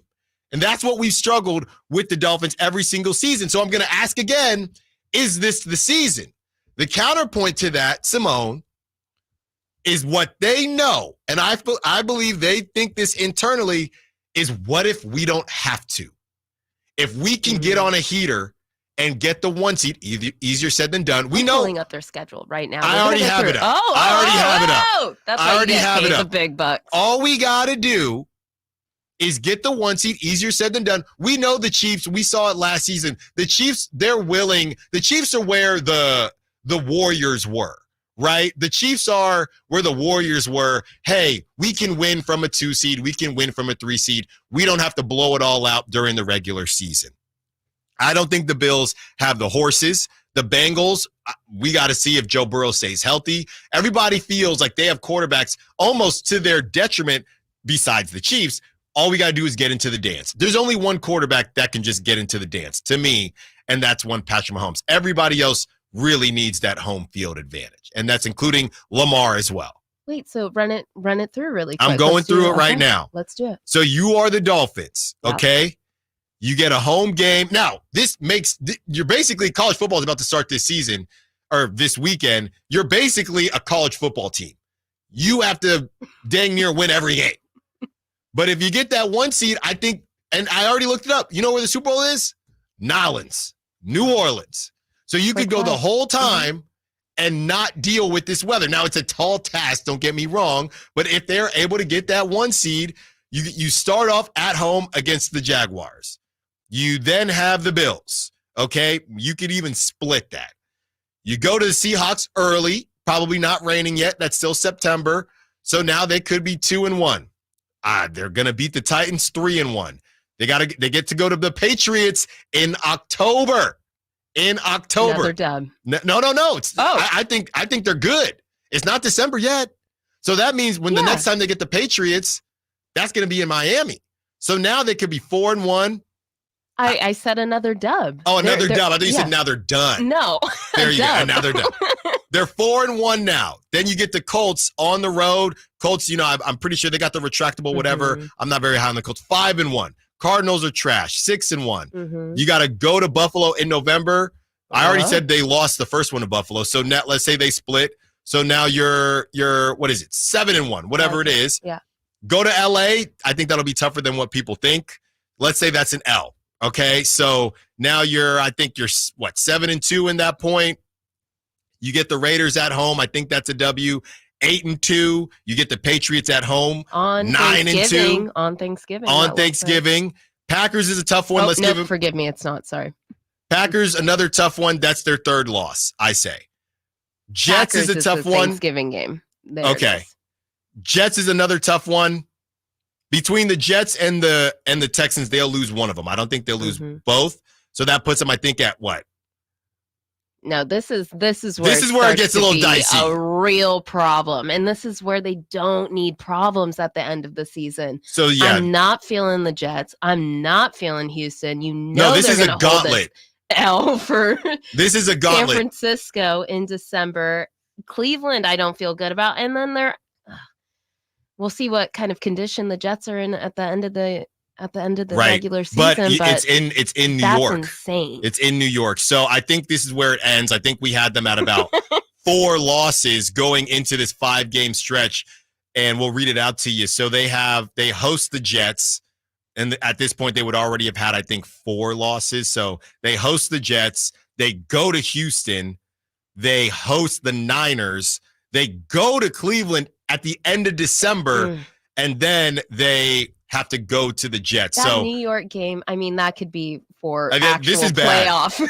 I'll tell you this: you could put it like this: we'll finally know if the Dolphins are going to take that step, because that is a heck of an end of a season. So they were going to be in closing, they were going to be my surprise team, but after looking at the schedule. Yeah. It's nasty work there at the end. It is absolutely nasty work. I love the Dolphins. My Fins are my AFC team. That's your AFC team. I love them. From the 916, huge Dolphins fans here. To me, it's a matter of staying healthy. Last year, the offense in, I think, O-line was decimated, as well as the defensive ends. It's a good time to be a Dolphins fan, but I guess we'll see. Hopefully, they are getting stronger as the season ends. Well, they're going to have to. Because that's crazy. Host Jets, at Texans, host Niners, at Browns, at Jets. And really, we could even include, like you said, the Thanksgiving. Before that, it's a 6-game stretch because they got to go to the Packers. I mean, I just have a really bad feeling it is going to be that Jets game. I feel like it's going to have actual implications for the AFC East. I mean, deadly serious. And I hope to God that they are on the right side of history and don't fumble that bag. And, they're just looking in, wild card situation, lose again, have to go somewhere cold. And then here we are again. Yeah. Coming up next, who has the best chance to win one more out of the 3 OGs, Steph, LeBron, and KD? Stiles and Watkins, Sacktown Sports. Did you miss any part of our live local shows? Don't worry, you never have to miss them again. Check out SacktownSports.com and search our podcast page and play our shows when you want. The Carmichael Dave Show with Jason Ross, Stiles and Watkins, and the Drive Guys. Plus, other podcasts like Return of the Empire, Return of the Roar, the Stingers Up podcast, and Golf to Go with Frank LaRosa. They're all available right now on SacktownSports.com. Sacramento weather is brought to you by Elk Grove Honda. I'm Dirk Fedorn in the KCRA 3 Weather Center. Expect increasing clouds this afternoon with temperatures that should stay in the 70s with daytime highs in the mid to upper 70s and the chance for rain developing as we go through late tonight and into tomorrow morning. Get the latest forecast on the KCRA 3 News and the KCRA 3 app. At Elk Grove Honda, we've acquired some of the best pre-owned cars we can find. Whether you purchase a new Honda or a like new pre-owned Honda, Elk Grove Honda has the right Honda at the right price. In the Elk Grove Auto Mall, Highway 99 and Elk Grove Boulevard, or elkgrovehonda.com. I gotta get an Elk Grove Honda. Don't miss the action as the Kings celebrate 40 years in Sacramento, with this season poised to be the most exciting one yet. It all tips off on opening night at Golden One Center on Thursday, October 24th, when the Kings take on the Timberwolves. Tickets for all games are on sale now, so be sure to get yours to see De'Aaron Fox, Domantas Sabonis, new addition DeMar DeRozan, and all of your Sacramento Kings take the court at thekings.com/tickets to secure your seat for the action. Whitey here, reminding you that not all gas grills are created equal. Bring out all the delicious flavors in your grilled meats with the amazing Napoleon Prestige and Prestige Pro line of outdoor cookers. My Napoleon Stainless Steel Pro Series gas grill has turned me into a grilling pro with features other grills cannot match. They're built different, built better, built to last. Made with premium stainless steel that boasts quality and a lifetime warranty. I may never want to cook indoors again. Napoleon grills and accessories are now available at your nearby Amy's, Ace Hardware in Sacramento, and now El Dorado.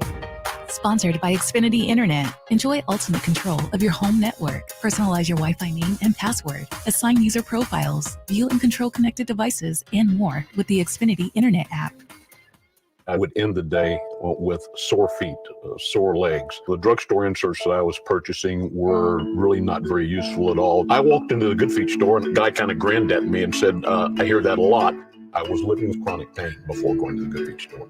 Now I don't really have that problem. I'm able to do the things that I expect to be able to do, even at my advanced age.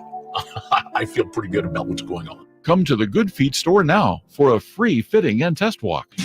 Only one radio program captures the excitement of hunting and fishing as it happens. The award-winning California Sportsman with Sep Hendrickson. Only California Sportsman takes you where the action is, live on the water, live in the blind, and live with the top pros and experts in outdoor sports. California Sportsman with Fishing Hall of Famer Sep Hendrickson is your premier destination for all things outdoors. Sep's Saturday Morning Outdoors. Ultimate Bass and California Sportsman, 5 a.m. to 8 a.m. Saturdays on Sacktown Sports 1140. Hey, it's Carmichael Dave inviting you to make the switch to electric this spring and save big with American Energy. Stay ahead of those spiking energy bills this summer with up to $9,000 in rebates on a new ultra-high efficiency comfort system. American Energy is providing huge rebates from SMUD as well as spring specials by installing one of many incredibly efficient AC options available to you right now. Get rid of those fluctuating gas bills in the winter and switch to year-round all-electric with American Energy. Let them perform a free in-home energy efficiency analysis and see where they can help you save for the warmer months ahead. These guys are the best. Been serving the greater Sacramento area since 1981. A+ from the Better Business Bureau. Learn more by calling 916-520-9990. That's 916-520-9990. Call 916-520-9990 now.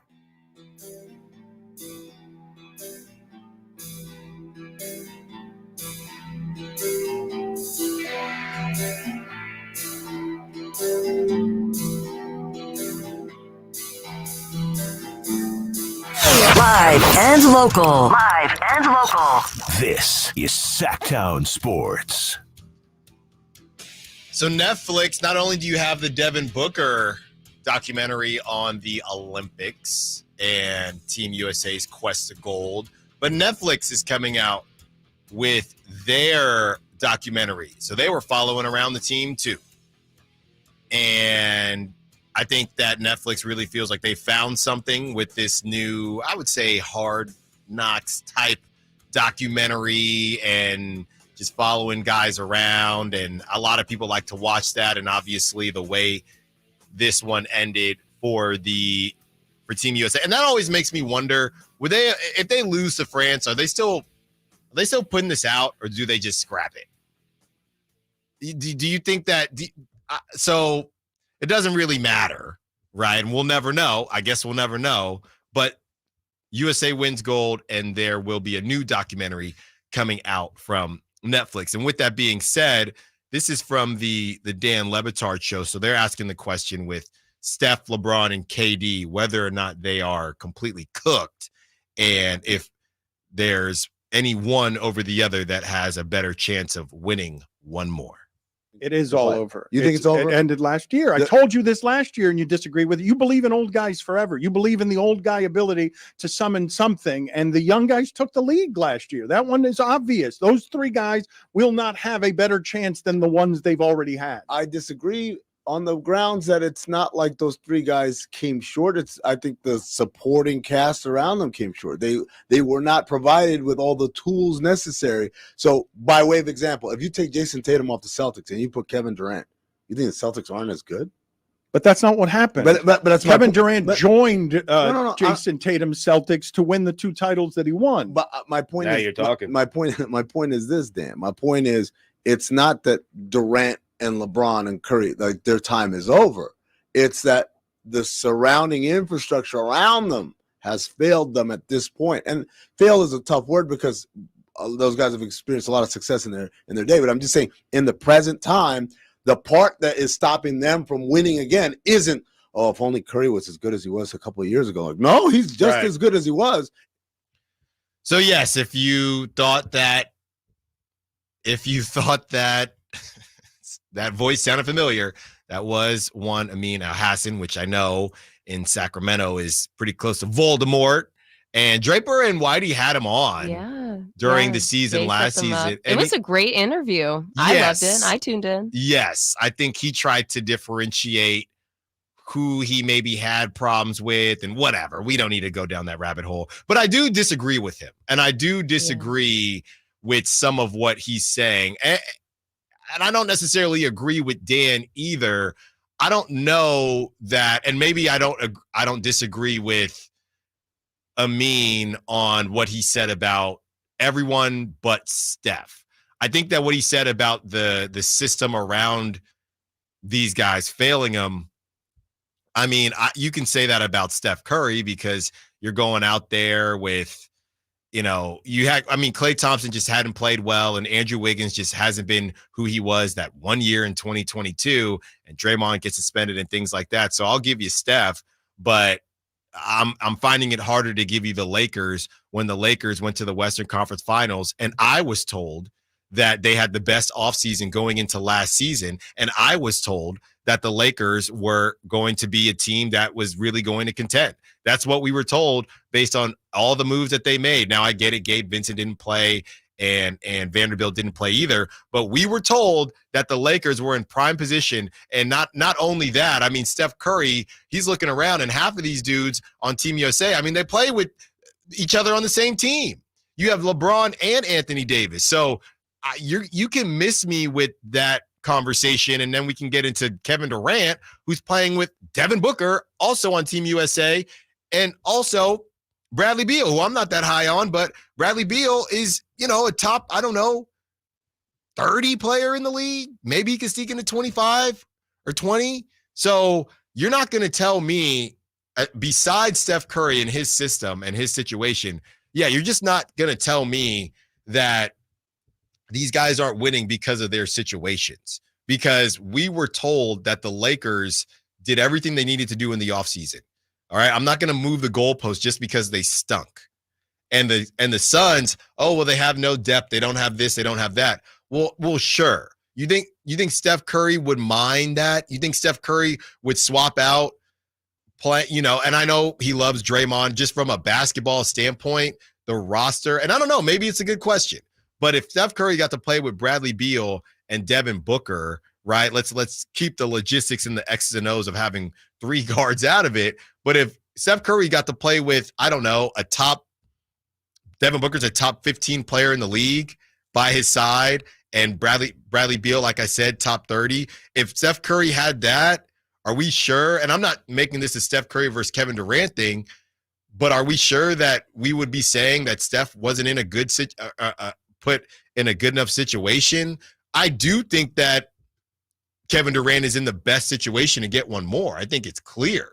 I think it's clear that it's the Suns. Now, the problem is they're all in the West, right? The three OGs are all in the West. But yeah, you're not gonna convince me that the system hasn't been put around Kevin Durant. Now, you've had Bradley Beal who can't stay healthy, and Devin Booker. All three of them missed time. I think what we read from that article earlier was that they only played 41 total games together. But yeah, the system, I don't think I would say that makes me feel like Kevin Durant can't do it. I am pretty confident that Steph Curry cannot do it with this current roster.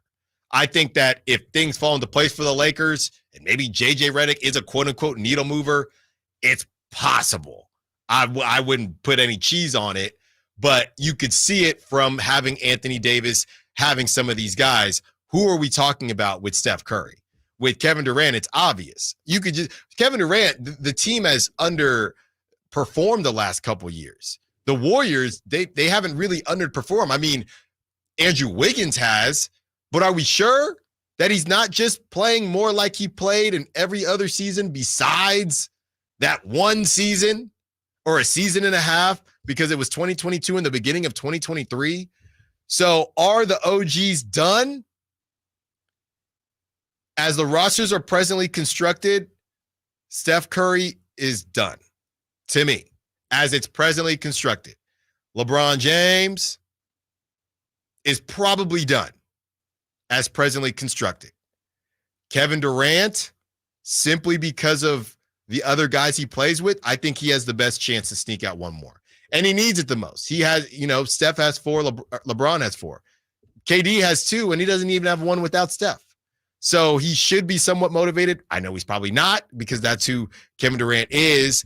But yeah, I disagree with Amin in saying that the system's failed these guys. I think the system has maybe failed Steph, but I don't, and especially with this offseason and the Warriors not really going and getting another big fish, but I wouldn't say that the system has failed LeBron. And Chris isn't here, so I can say all the tinfoil hat jokes that I want, that LeBron made that roster. So if anything, LeBron failed himself. Oh, that I really threw you to the ground like that, JJ. Thank you, LeBron. And now you have Kevin Durant, who, yes, very top-heavy team. We get it. They just had to move off into Sear Little because they're just super strapped and they're trying to get more flexibility. But you can't give Kevin Durant, Bradley Beal, and Devin Booker and say the system failed them. I can't hear that. But they're all running out of time. And if you're asking me to put some cheese on whether or not one of them gets another one, I'm taking the under. Coming up next, Josh Hart takes a shot at a team or in a city he used to play for. What other cities are great cities but may have a disconnect with some of their pro teams? Stiles Watkins, Sacktown Sports. You never know what you might hear when listening to a Sacramento Kings game. Out of Keegan, going for another triple. Man, is he feeling it. Keegan, can he do it? Yes, there's number 11, Keegan Murray. Keegan steps back. He just knocked down his 12th three-pointer, a Kings franchise record. He's got 45 points. Never miss a moment of Sacramento Kings basketball with Sacktown Sports and the Sacktown Sports app. Labor Day, our annual celebration of workers and their achievements, was first observed in New York, and the first Monday in September became a national holiday in 1894. Hi, this is Frank LaRosa with a word about Naturewood Home Furnishings. Each year we commemorate Labor Day with parades, picnics, and family gatherings. And right now, Naturewood Home Furnishings is celebrating with their exceptional whole store Labor Day sale. Would you like to refresh your living room? Would you like to restyle your bedroom? Maybe you want to redesign your home office. No matter whether it's your dining room, kids' rooms, accents, or accessories, Naturewood's unique store-wide Labor Day sale offers savings in every department and savings on every brand like Stanton, Omnia, England, Stickley, Flex Steel, and all the rest of the award-winning furniture. When it comes right down to it, it's all about choices and always about quality. Visit Naturewood Home Furnishings right now for this remarkable Labor Day sale. Off Highway 50 at Hazel, look for the water wheel. A Gain Scent Bead story. Jim was at the laundromat when he heard his ear said, "Maraca, senor," but his nose said, "Hey, freshest scent ever." Following his nose, Jim found a man pouring a bottle of Gain Scent Beads into the washer. The scent, the freshness. Jim blurted, "Sir, your scent Maraca smell amazing." Actually, Jim, most noses call them Gain Scent Beads. Try Gain Scent Beads, way fresher than detergent alone. Why choose a Sleep Number smart bed? Can I make my side softer? Can I make my side firmer whenever I want? Can we sleep cooler? Sleep Number does that. Cools up to 8 times faster and lets you choose your ideal comfort on either side. 94% of Sleep Number smart sleepers report better sleep. JD Power ranks Sleep Number #1 in customer satisfaction with mattresses purchased in-store. And now, during our biggest sale of the year, save 50% on the Sleep Number limited edition smart bed. Limited time. For JD Power 2023 award information, visit jdpower.com/awards. To find a store near you, visit sleepnumber.com. Insurance companies perform a very valuable service, but they want to keep their money. Although most cases settle before trial, it is paramount that the insurance companies know that if pressed, your legal team has the experience to take your case all the way.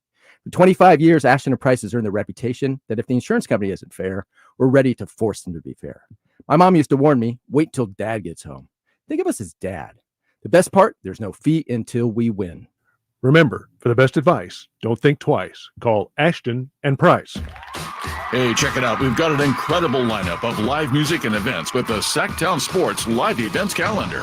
It's a gathering of soul legends in one fantastic summer show at the Soul Fest 24 Live on August 24th at Thunder Valley. Plus, take a trip back in time with 80s Rewind at Thunder Valley on September 1st. Then Train and REO Speedwagon at the Toyota Amphitheater on September 6th. And the Doobie Brothers are appearing there on September 10th. Also, on September 6th, check out the live music at Crawdads on the Lake with Jared Neiman. And don't miss the Lodi Grape Festival, September 12th through the 15th, featuring Joe Nichols and Smash Mouth. And you'll laugh out loud with George Lopez at Hard Rock Live Sacramento on September 21st. And looking ahead, it's Bad Religion at Hard Rock Live Sacramento on October 19th. And that's your Sacktown Sports live events calendar, your ticket to the hottest shows in town.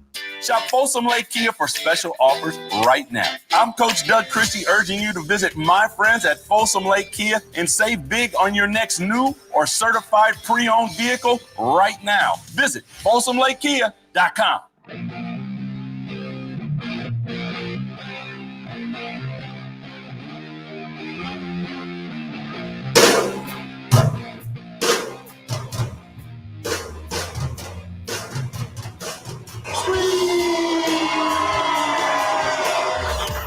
Sacktown Sports. Check us out on YouTube. Search Sacktown Sports and subscribe.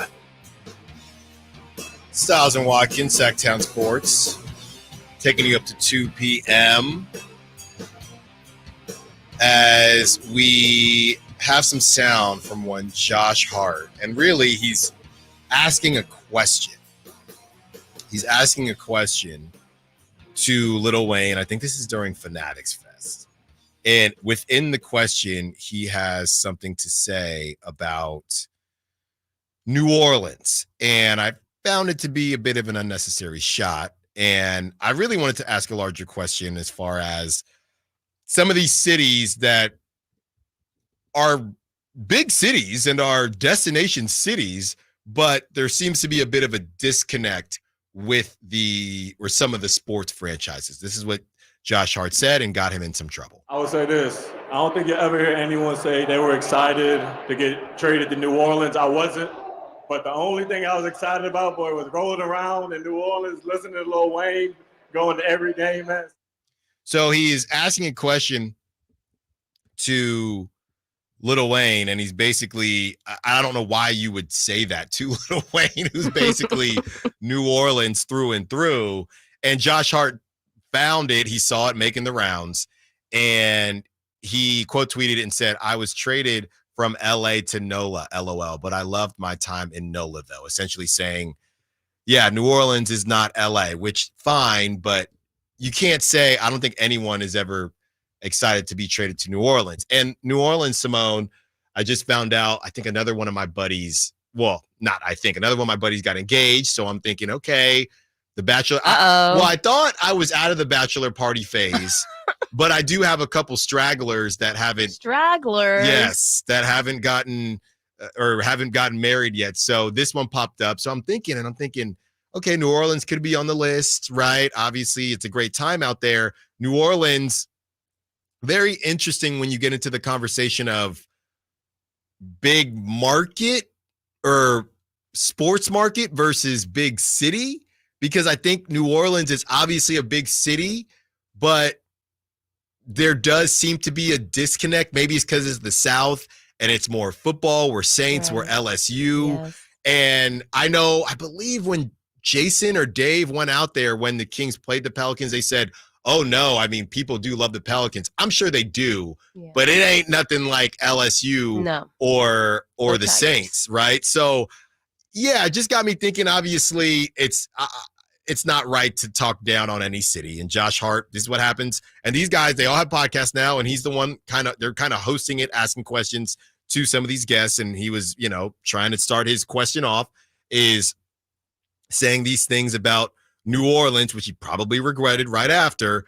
But my question is, what are some of the other cities that are big cities or well-known cities that their sports teams just don't hit the same? And the only ones I could initially come up with, I have, and two of them are secondary teams. So I have the Clippers, I have the White Sox, and I'm probably going to get dragged for this because I was literally just trying to think of other teams. I don't really know, and somebody will probably correct me, but I had the Rockets in there more so for a lack of maybe a lack of understanding. Yeah. I don't know. I don't know, how much Houston rides for the Rockets. And I could sound crazy here, but I was just trying to think of other teams that are similar to the Pelicans, to where we have a team, we're a pretty good city, but there's just some type of disconnect. We're just some type of disconnect. Those are great examples. I mean, yeah, I'd love if anyone wants to step up. Because and- even just Houston and Houston maybe is a good example. The Tex, football I think just doesn't count because everybody's gonna ride for NFL. Yeah.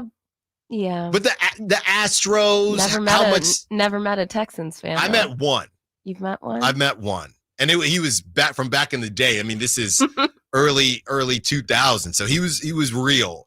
Fresh when they became the Texans. Maybe that's pretty just much my California bubble here, but yeah, never met a Texans fan. Yeah, and then maybe I'm not even explaining this, but it's New Orleans is a historic. It is a huge city as far as the U.S. is concerned, but the connection between and I know there have been, you had the Charlotte Hornets and then they were New Orleans. So we know that there've been a whole, and maybe that's part of it. Yeah. Maybe it'll just take time. 279 is saying 2 college football teams in Oklahoma. OKC can't be that big truly. Well, I'll tell you this much. I got in trouble for saying something similar. So Anthony Slater went to Oklahoma State. And Anthony Slater was covering the Thunder prior to the Warriors. And he would tell stories about how OKC, they love them some Thunder. I was gonna say what I see on TV, they are deadly serious. But it's a fine line, the right? whiteout and everything, Yeah. they seem intense and like they're down to ride. I don't know if we're talking about like how many people. But that makes sense to me because that's all they have. You know what I mean? Okay, now I would tread carefully. No, I'm just saying in Oklahoma, that's what they have. That's their sports team, so they ride for it. I think that it's different to New Orleans because New Orleans, they got, the Bourbon Street and people are always there. So the basketball team, it's just a different type of draw because it's a big city and people do visit it. People do not visit Oklahoma City. So I'm trying to think of, that's why I think maybe it is a Houston to where we know that I think Houston loves the Rockets more. Okay, this is New Orleans. one that's now come to my attention. Brooklyn? I think Brooklyn's a great one. Brooklyn's a great one. Now, are we counting them as a secondary team to the, you'd have to, but I think Brooklyn's a great one. Jersey. Yeah. And yeah, so that would be my other option. But of course, New York and all the boroughs and Brooklyn specifically has got so much going on. But yeah, haven't really, that's not they got too much going on that you're not going to be 10 toes down on your NBA team. Yeah, I'm literally, I have all these different teams up from the NFL. And like I said, NFL, everybody cares. So NFL is not the same, but yeah, everyone else is either too small of a city, so that of course they care about their team because they're pretty thankful to have one. Yes. Or I guess the opposite. The case for Sacramento, maybe? No. We're too small, and this is all we have. Yeah. Yes, I thought you were trying to go on the other way. I'm not trying to get in trouble. We're a huge city. Yes. Or you have the city is too big and the city is too big and you have other things to do, or the city is too big, but it's a big enough brand. And I think that's the issue with the Pelicans. We're a big city, but the Pelicans isn't a big brand. So we don't necessarily need the Pelicans. Mm-hmm. You know what I mean? The Lakers are such a big brand. No, LA doesn't need the Lakers, but they're the same. The Lakers does not need the Clippers. Miami and the Dolphins, even though that they're not compelled by it, but it's such an established, historic brand that's reputable in its own sense. Yes. I would say that's the Miamis of the world. And I would say I think Tampa Bay, you get back to they're smaller, and it's football. So I wouldn't touch Tampa Bay, even though I'm tempted. But yeah, I'm looking at some of these other teams, and yeah, everyone either falls with we're a big city and we have a big brand, or we're a smaller city. That's why we care so much about trying to make our brand big. And New Orleans falls in this weird category where we're a big city, but our brand isn't big. And we don't need the Pelicans. You know who's interesting now that I think about it too? Vegas, small city.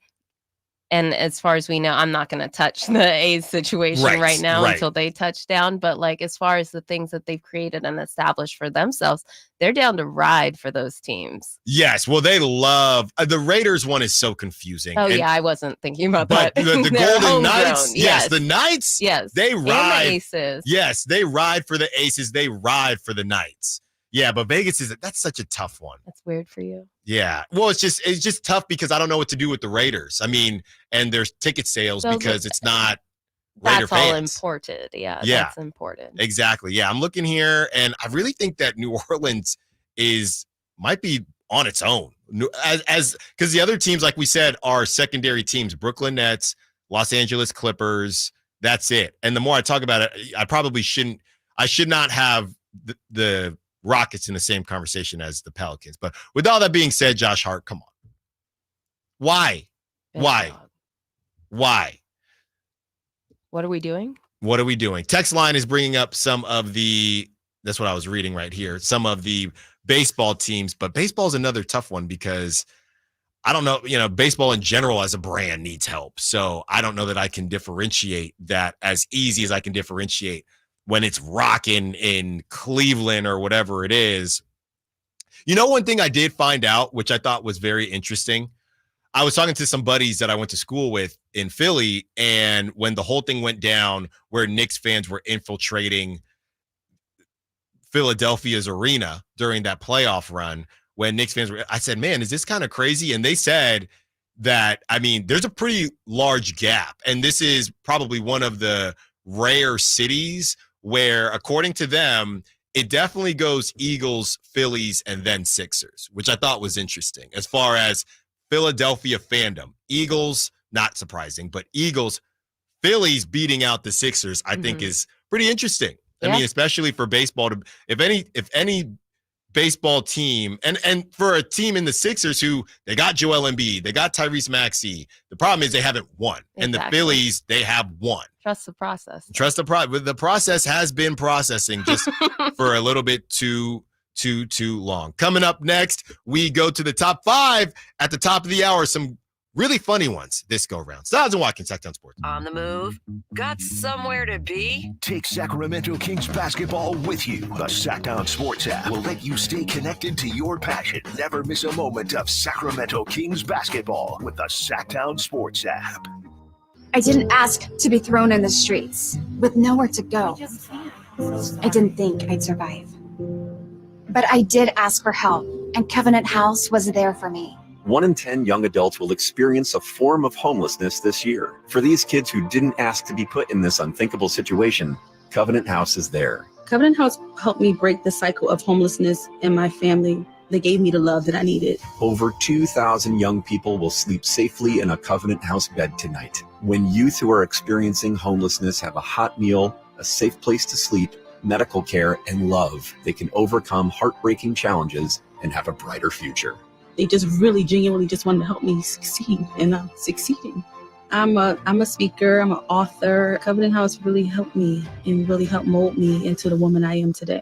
If you or someone you love is asking for help, go to safeplacetosleep.org today. Hey, what's up, everybody? It's your boy, Kyle Draper. Equip your staff with top-notch uniforms, professionally cleaned and delivered weekly to your workplace by Alsco Uniforms, proud sponsors of the Sacramento Kings Mop Crew. Our services include uniforms, towels, floor mats, mops, first aid supplies, and restroom essentials to uphold cleanliness and safety standards in your business.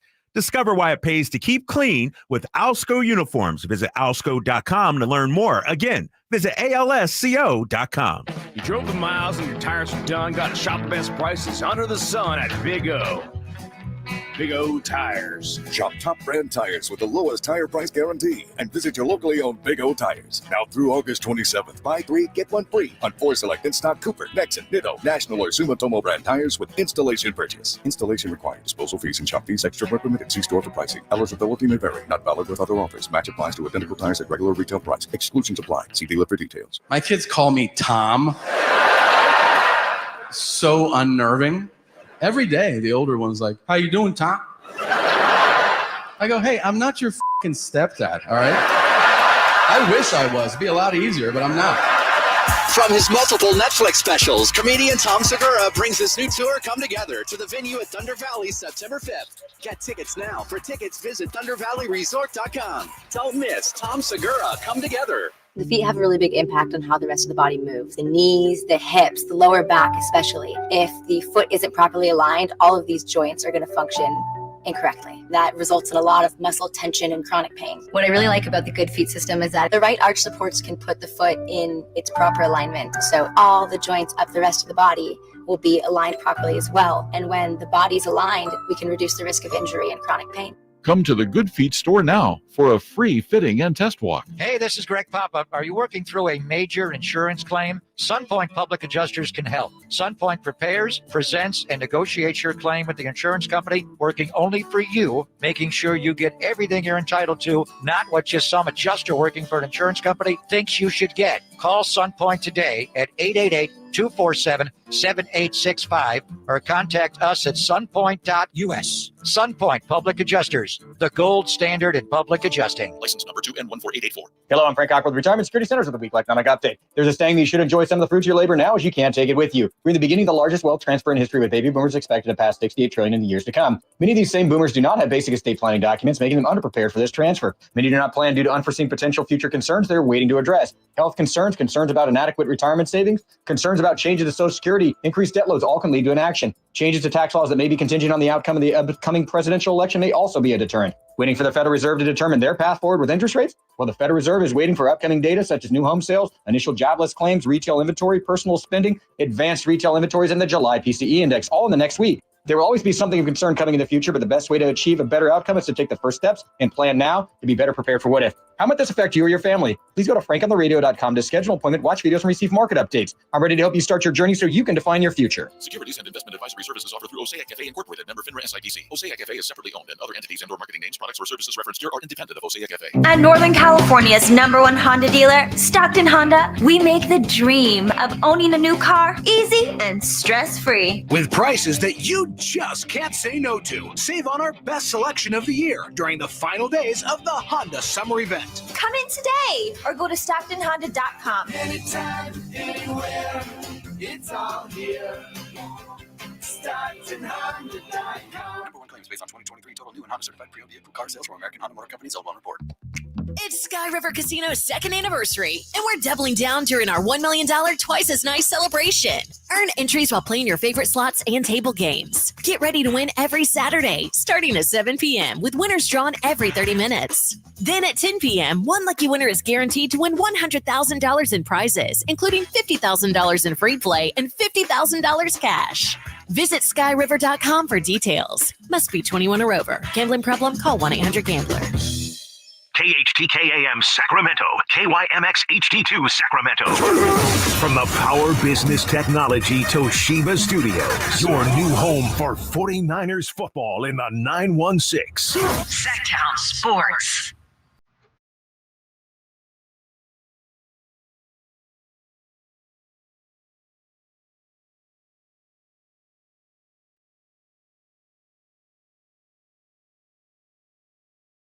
Sacktown Sports. Call or text at 916-339-1140. Time for the top 5 at the top of the hour. Simone's favorite segment. And we are going to start off with this from the Michigan State quarterback for our top 5 at the top of the hour. Michigan State quarterback is talking about something that I don't know if you should be talking about. Here it is. Next Friday is not only going to be your first game, but it's going to set the tone for the rest of the season. How important is that to make a statement, not only for the team, but to just the rest of the conference, the rest of college football? Like I said before, if you bet, take the over. Next Friday is not only going to be I'm not really sure if you can say that. I'm not really sure if you can say that out loud as far as the betting is concerned. And here we are again with this situation, Simone, and the betting, and can you say this? Can you say that? Right. And I want to be really clear in case that was too low of levels or anything. He said, if you bet, take the over. Maybe that's okay. Maybe I'm tripping. No, I mean, it's kind of guiding people, and it's a little weird coming from you, a player. Mm-hmm. It's a little strange. Yeah, I just wouldn't do it. I would just probably stay away from stuff like that. So that is number 1 on the top 5 at the top of the hour, in no particular order, of course. Next on the top 5 at the top of the hour, Chick-fil-A is launching its own streaming platform. The plan is to launch a slate of TV shows. There are also talks of doing animated projects. And as most of the comments say, just put the fries in the bag, man. I mean, who wants to watch Chick-fil-A content? I keep saying this, Simone. We're going to look back when, this might be 34, and I know I'm part of content creation. I get all that. But we're going to look back on this time, which has probably been, I don't know, I think TikTok really got hot in like 2020. So I feel like we're about 7 years into this, because the podcast thing started in about 2016, if I'm not mistaken. Then the content thing, the streaming services, everything's, and people just grabbing mics and all of this stuff. That was we can say it was 2016. So we're looking at about 8 years right now. So I don't know how long this is going to be in the history books, this time period that we're in as the great content age. It's literally gonna be in people's social studies and you class. Think it's gonna stop?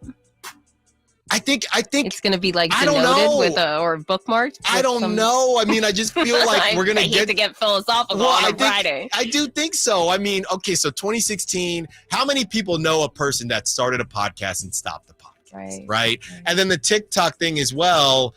I've heard different things because my little sister was kind of into content creation on YouTube and stuff. I've heard different things about how a lot of people do get paid, but a lot of people don't, and how it's pretty hard to get paid on TikTok. So we're in year 8 here.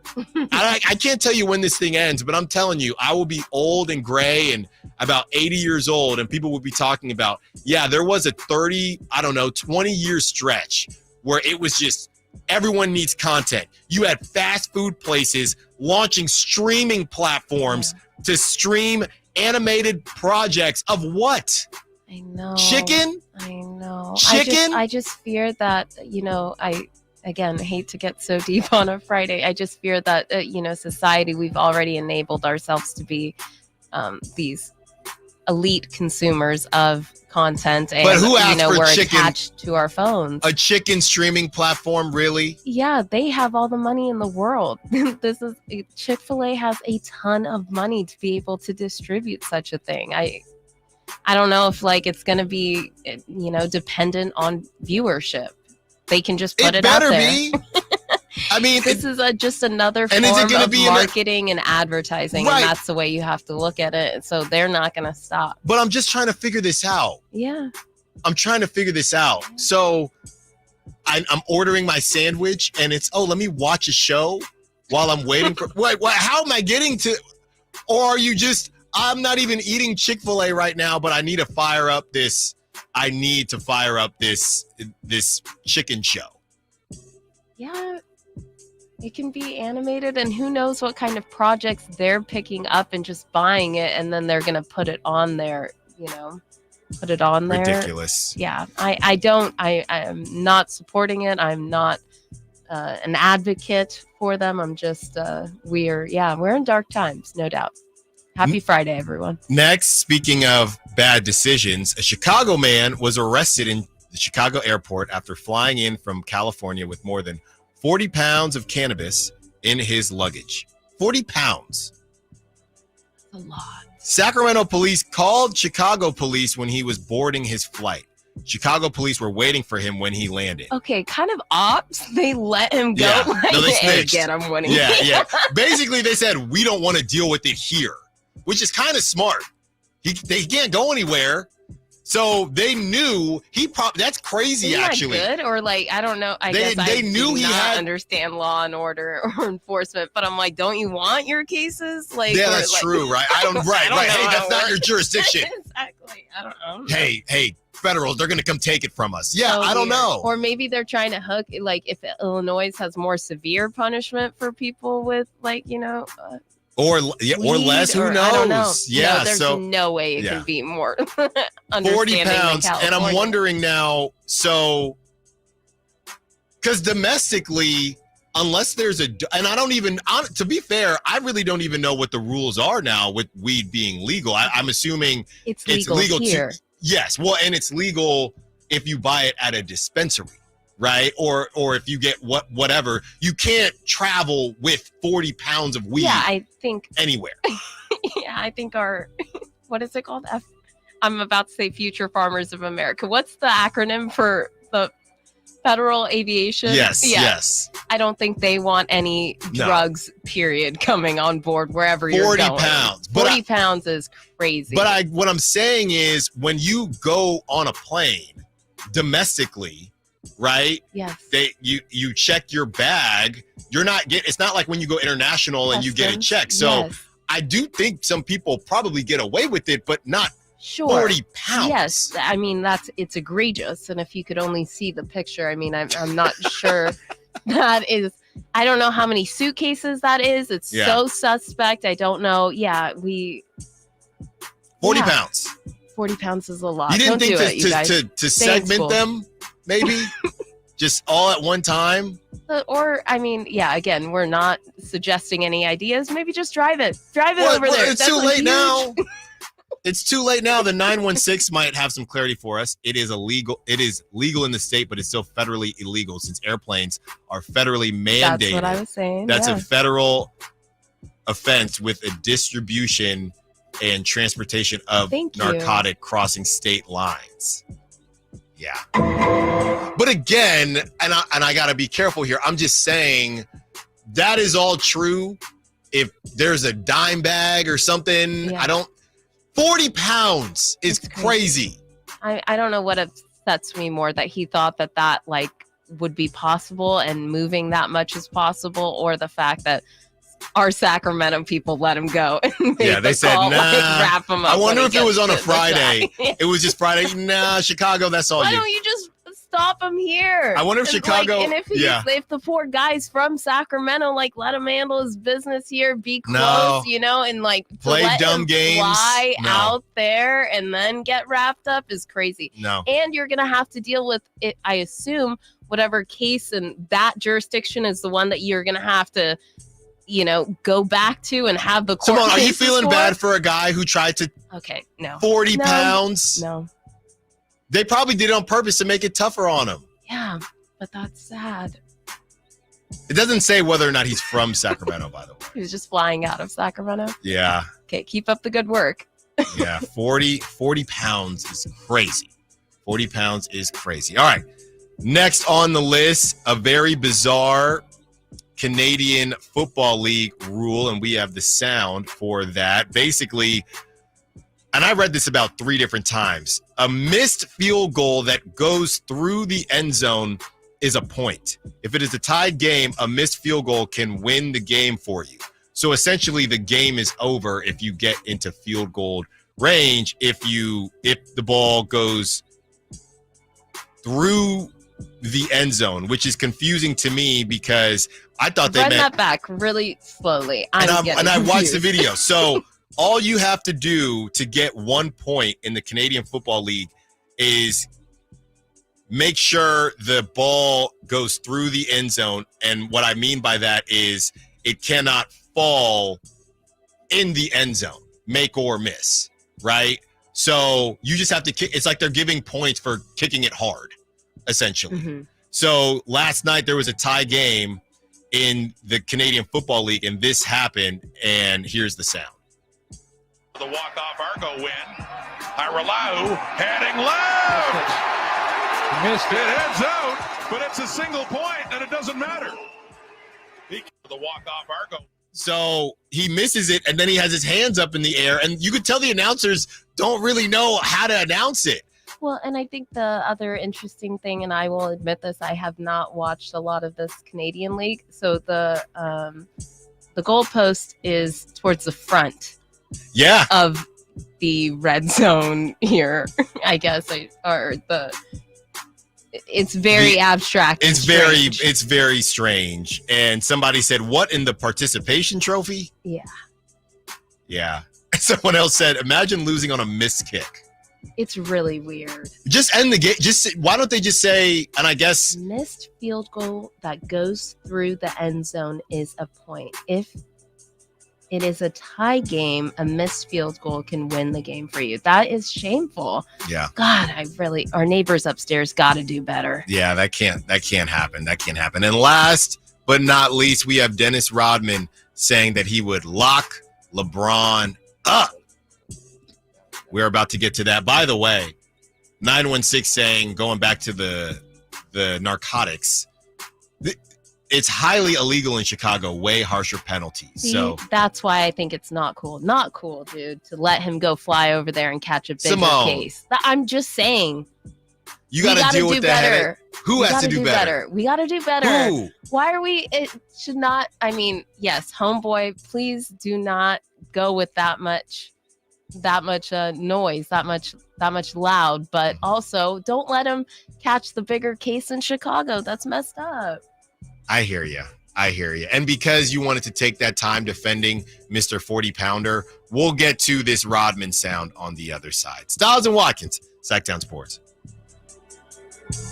Subscribe to Sacktown Sports on YouTube and watch the Carmichael Dave Show with Jason Ross, Stiles and Watkins, and the Drive Guys. Live Monday through Friday from 6 to 6. Plus view archive shows and exclusive content. Subscribe at youtube.com/Sacktown Sports.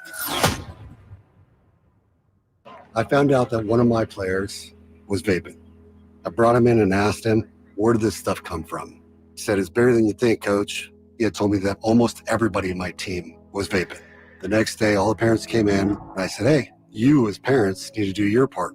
You guys need to figure out how, why, and when this stuff is happening, and we got to get it fixed. Coach Sanchez and his team took vaping head on. Learn how he and other Californians are beating big tobacco at undo.org. Presenting a Gain Flings love story. Dear love of my life, we were on the 12B bus this morning when I caught a whiff. A scent so fresh, so life-changing, I had to find its source. Alas, I didn't know if you were the woman in the pink freshly washed cardigan or the retired mailman next to me, but I knew one of you was my soulmate. Ah, the scent of Gain Flings. Try Gain Flings with OxyBoost and Febreze.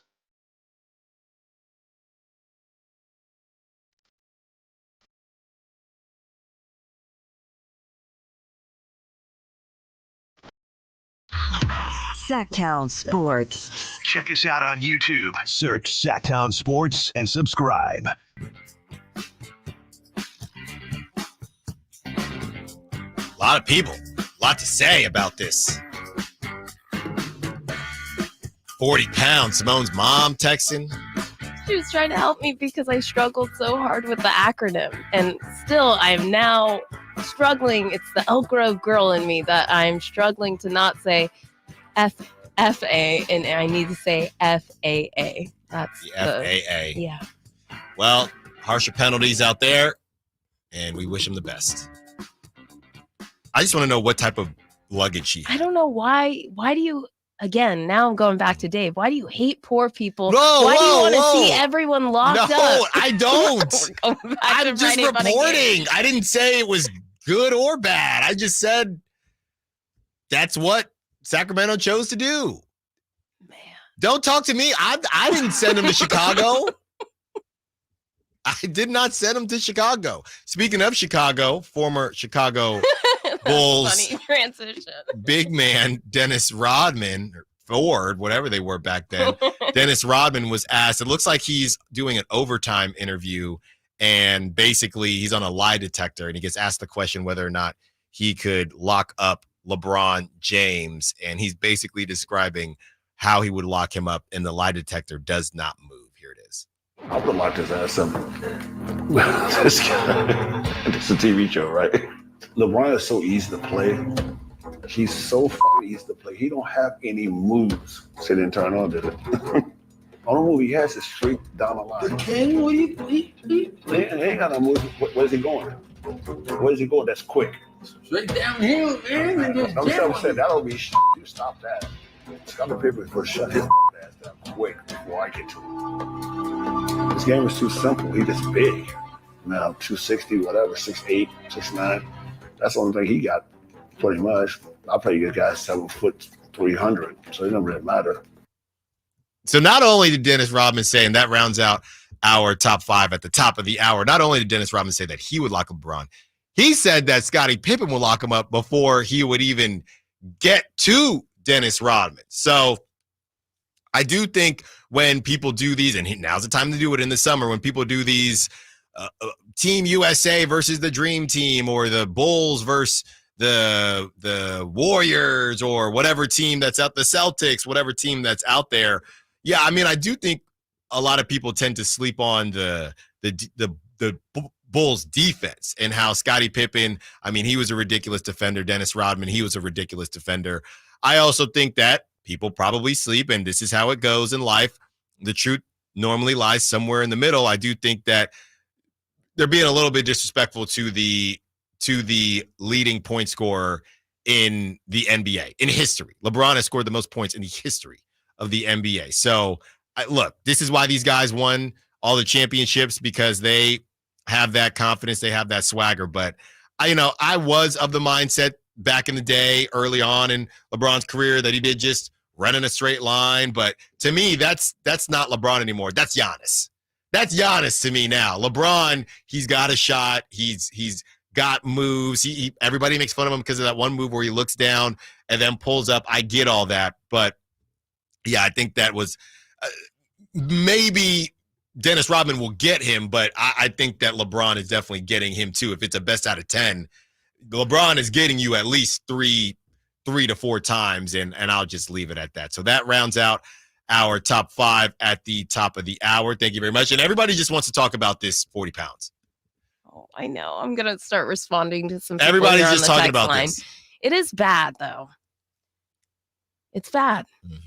Well, someone is saying from the 209, Simone, that maybe he's from Chicago. Yes. He came out here because it's easier to get, and he was trying to take it back. Of course, and that's why it's such a large quantity. I mean, that for makes the most sense. redistribution. Yes. Would you be okay with that? Now, are you expecting Sacramento to, hey, we know you're from Chicago, but stay here. Let's take care of you. Yeah, I mean, I don't know if we need to get into if he's from Chicago, policies. I think that it should largely be decriminalized, and I'll leave it at that. No. I hear you, but I'm saying you let him go back to where you just said. Okay. In the last segment. Yes. You just said. Yes. Okay. You said. Hey, I don't like his tone, you guys. I don't like his tone. If he's from Sacramento, let him handle his business. Yeah. In Sacramento. Yeah. So if he's from Chicago, fill in the blank.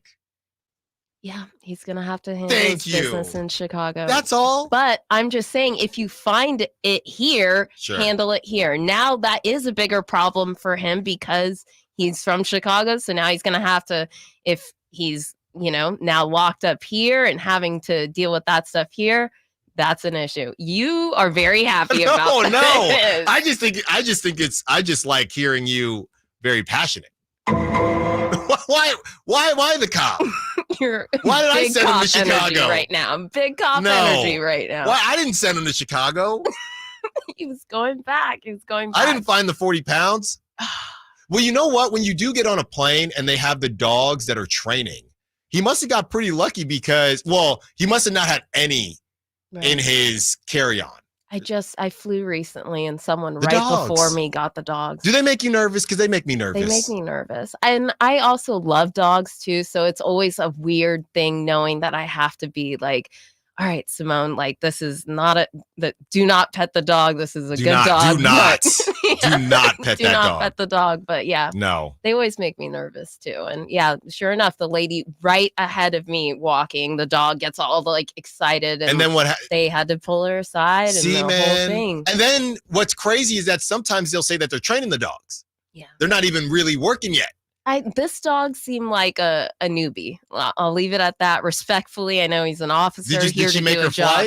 I think I did see her on the other side of security. Yeah, I did see her on the other side. But yeah, unfortunately, I mean, it looked like they had maybe taken her away. She had a couple of layers off. You know what I mean? That I was. He must have gotten lucky and no dog because I don't care how much cologne you wear. You going down. If you were handling 40 pounds. I mean, 40 pounds is going, it's probably, going in your. No. I know that, but he had to handle it. He was around 40 pounds. You got to shower. Okay, and again, then this is like the change. most ignorant hour I think we've ever had. Aren't the dogs looking for bombs? I don't know. We'll ask Whitey Gleason. He has no clue what he's about to walk Why would you into. leave me hanging with not much dead air there? Because I don't know. I see the dogs and I get nervous. Combination, or is it? I thought it was more bombs. So it was more there. Maybe it depends on the dog. Or do you think that the woman that got stopped, what did they smell on her? Some sort of firepower. I don't. I'm gonna shut it down here. You took it there.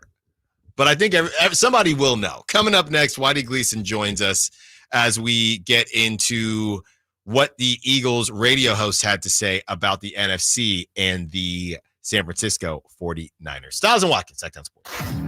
What's the missing piece for the 49ers? Which names will they add during free agency? Whether it's in season or off season, the coverage never stops. Get the latest 49ers news on Sacktown Sports at sacktownsports.com. Sacramento weather is brought to you by Elk Grove Honda. I'm Dirk Fedorn in the KCRA 3 Weather Center. Expect increasing clouds this afternoon with temperatures that should stay in the 70s with daytime highs in the mid to upper 70s and the chance for rain developing as we go through late tonight and into tomorrow morning. Get the latest forecast on the KCRA 3 News and the KCRA 3 app. At Elk Grove Honda, we've acquired some of the best pre-owned cars we can find. Whether you purchase a new Honda or a like new pre-owned Honda, Elk Grove Honda has the right Honda at the right price. In the Elk Grove Auto Mall, Highway 99 and Elk Grove Boulevard, or elkgrovehonda.com. I gotta get an Elk Grove Honda.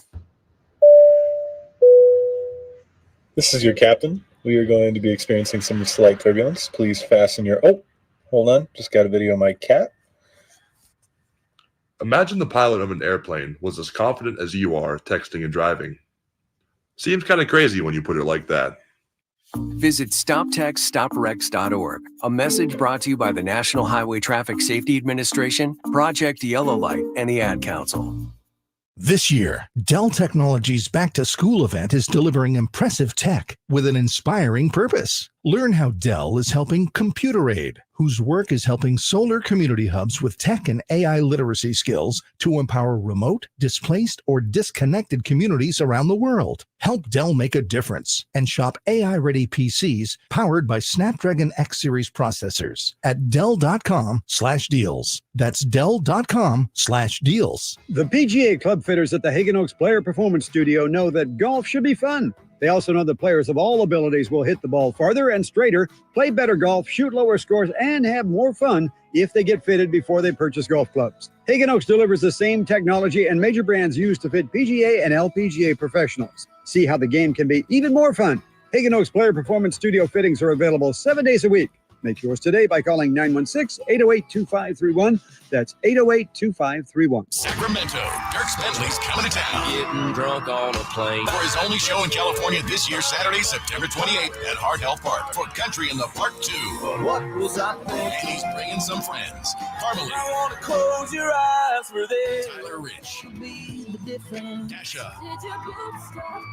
And more. Saturday, September 28th at Hard Health Park. Get your tickets today before they're sold out at CITPFest.com. Brought to you by the California Army National Guard and Red's Pizzeria and Tap House. It's a myth to think you don't play golf well enough to get fitted for golf clubs. The professionals at the Hagen Oaks Player Performance Studio would argue that playing the game with golf clubs properly fitted to your body and swing characteristics is the best way to improve your game and have more fun on the golf course. With a professional staff of fitters, all the major brands of equipment, and cutting-edge technology featuring TrackMan, the indoor-outdoor Hagen Oaks Player Performance Studio is worth a look.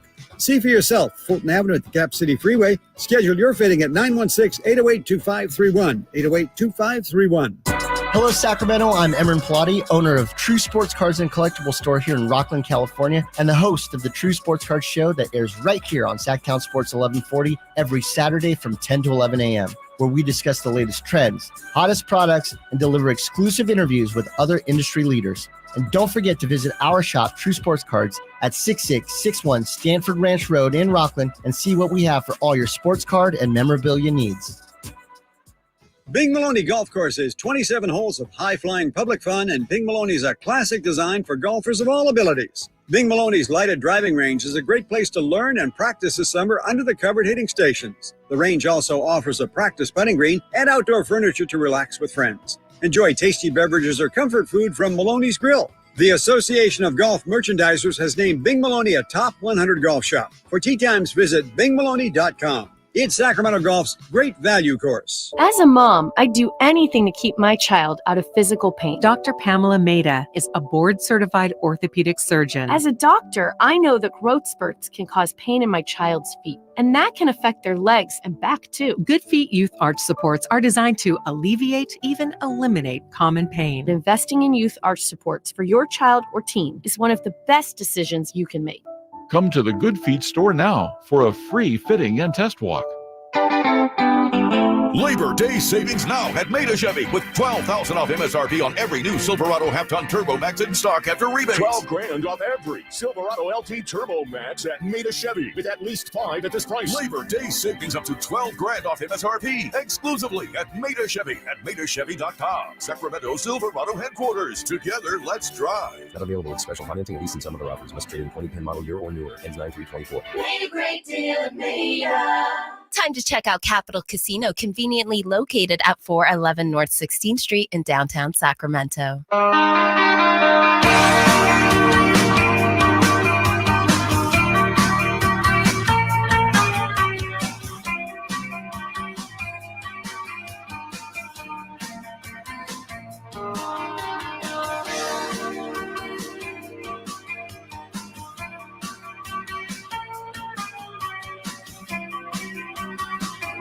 Sacktown Sports. Call or text at 916-339-1140. Here with Whitey Gleason of the Drive Guys. We are done with the 40-pound marijuana conversation, Simone. We're done. Why? Because Whitey's here? No, because we've done it. We've done it for far too long today. That's fair. We You're gave in it a charge. good 20 minutes. I'm just here so I don't get fined. You can still text people. But we are done. Whitey, someone left the Sacramento airport with 40 pounds of cannabis. And Sacramento knew.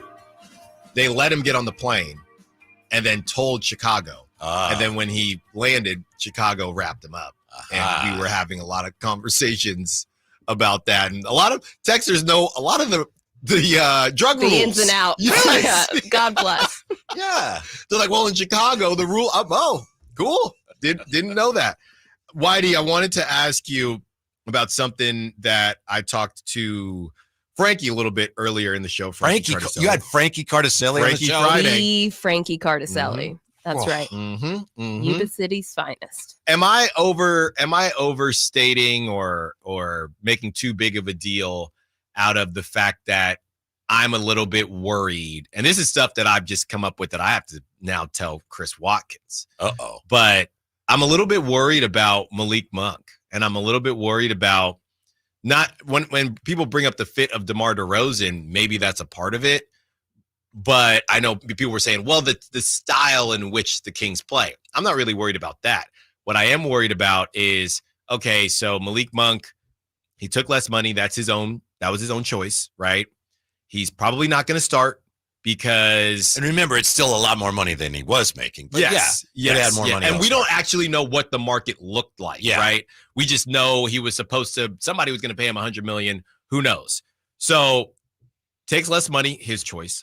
Now, all of a sudden, they do get a DeMar DeRozan. I think that, personally, I feel like he would have knocked the door down to start if the Kings didn't make a big move, which they did. They went and got DeMar DeRozan. So I think he's probably more okay with not starting.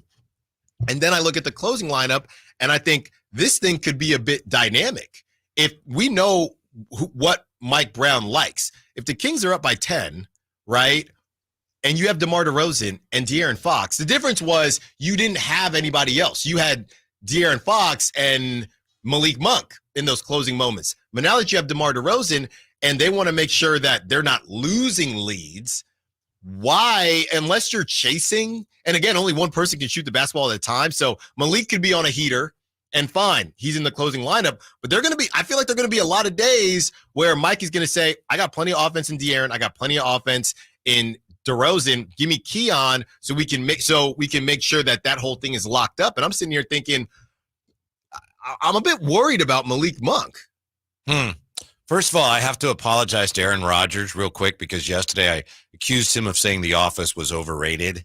Yeah, and I looked at that video again, and we may talk about it today on the Drive, guys. It wasn't him. Somebody on the Jets said that, but it wasn't him. So I apologize. He said training camp's overrated, because he's so droll. So anyway, I apologize about that. But as far as Malik Monk and DeMar DeRozan go, I'm with you in that I think of all the players that are going to have to change something about their approach with DeMar DeRozan entering the picture, I think Malik may have to change more than anybody else.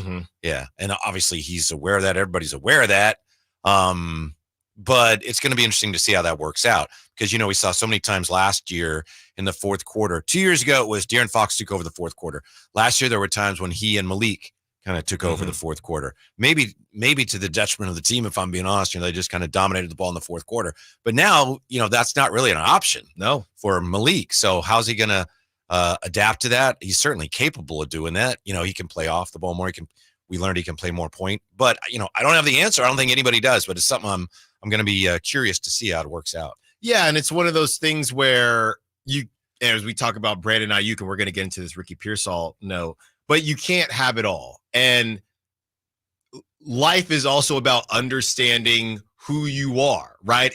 Whether you are a dentist or whatever the case is, understanding who you are as an individual and as a talent. And if you're Malik Monk and you made a decision that you want to win, right? You could do what you were doing and your usage would be much higher on some of these other teams. But and that's what he said at the beginning, I can take a lot more money and be in a worse situation. You said no to that. And because you said no to that, you have to understand. And I'm not saying he doesn't. I'm saying By the way, wouldn't you take a lot more money for a worse situation? Me? Yeah. Why do you say that? Just in general, doesn't that sound like, yeah, I think I can do that. Honestly, just in general. I would. It depends on the situation, though. I think that what gets interesting is that he stayed in Sacramento, and a lot of people don't know if Sacramento will ever get over the hump. So if you're choosing between, let's say he did have $100 million, and this Sacramento Kings team compared to $100 million, and honestly, the Sixers or somewhere where you're going to be in the mix. I think it's tough. Yeah. You're saying you're out of here. Yeah. I don't know. I'd have to look at it. I have to check Malik's numbers. I don't know how is he as far as, catch and shoot, because I could see that would be one of the adjustments. He's going to be on the floor more in the fourth quarter, but he'll have to be more of a catch and shoot guy. Yeah. And maybe he's fine with that. But if you're turning, but that's my thing. If you're turning Malik and Mike Brown, a lot of people talk about this with Steve Kerr, and you have to manage personalities, right? Because if you're talking about making Malik Monk catch and shoot, and that's already what Keon is, and Keon's better on defense, what are we talking about?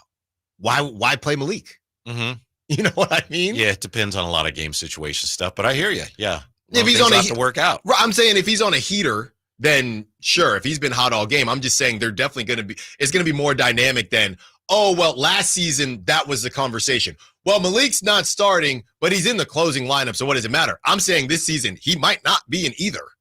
And how does that work? Yeah, I think it looks to me like they are leaning toward going small a lot this year. So, I think there's some things that we think of as, well, they couldn't do that maybe right now they're looking at it and going, no, we think we can make that work. So that's another thing. It's going to be very interesting to see. Very, very interesting. All right, getting into this Mike Silver news, who was on the Niners. Mike Silver from Davis, California, just down the road. That's right. Yeah. I can't wait for the Causeway. Maybe I'll get to go to the Causeway Classic this season. Didn't it rain?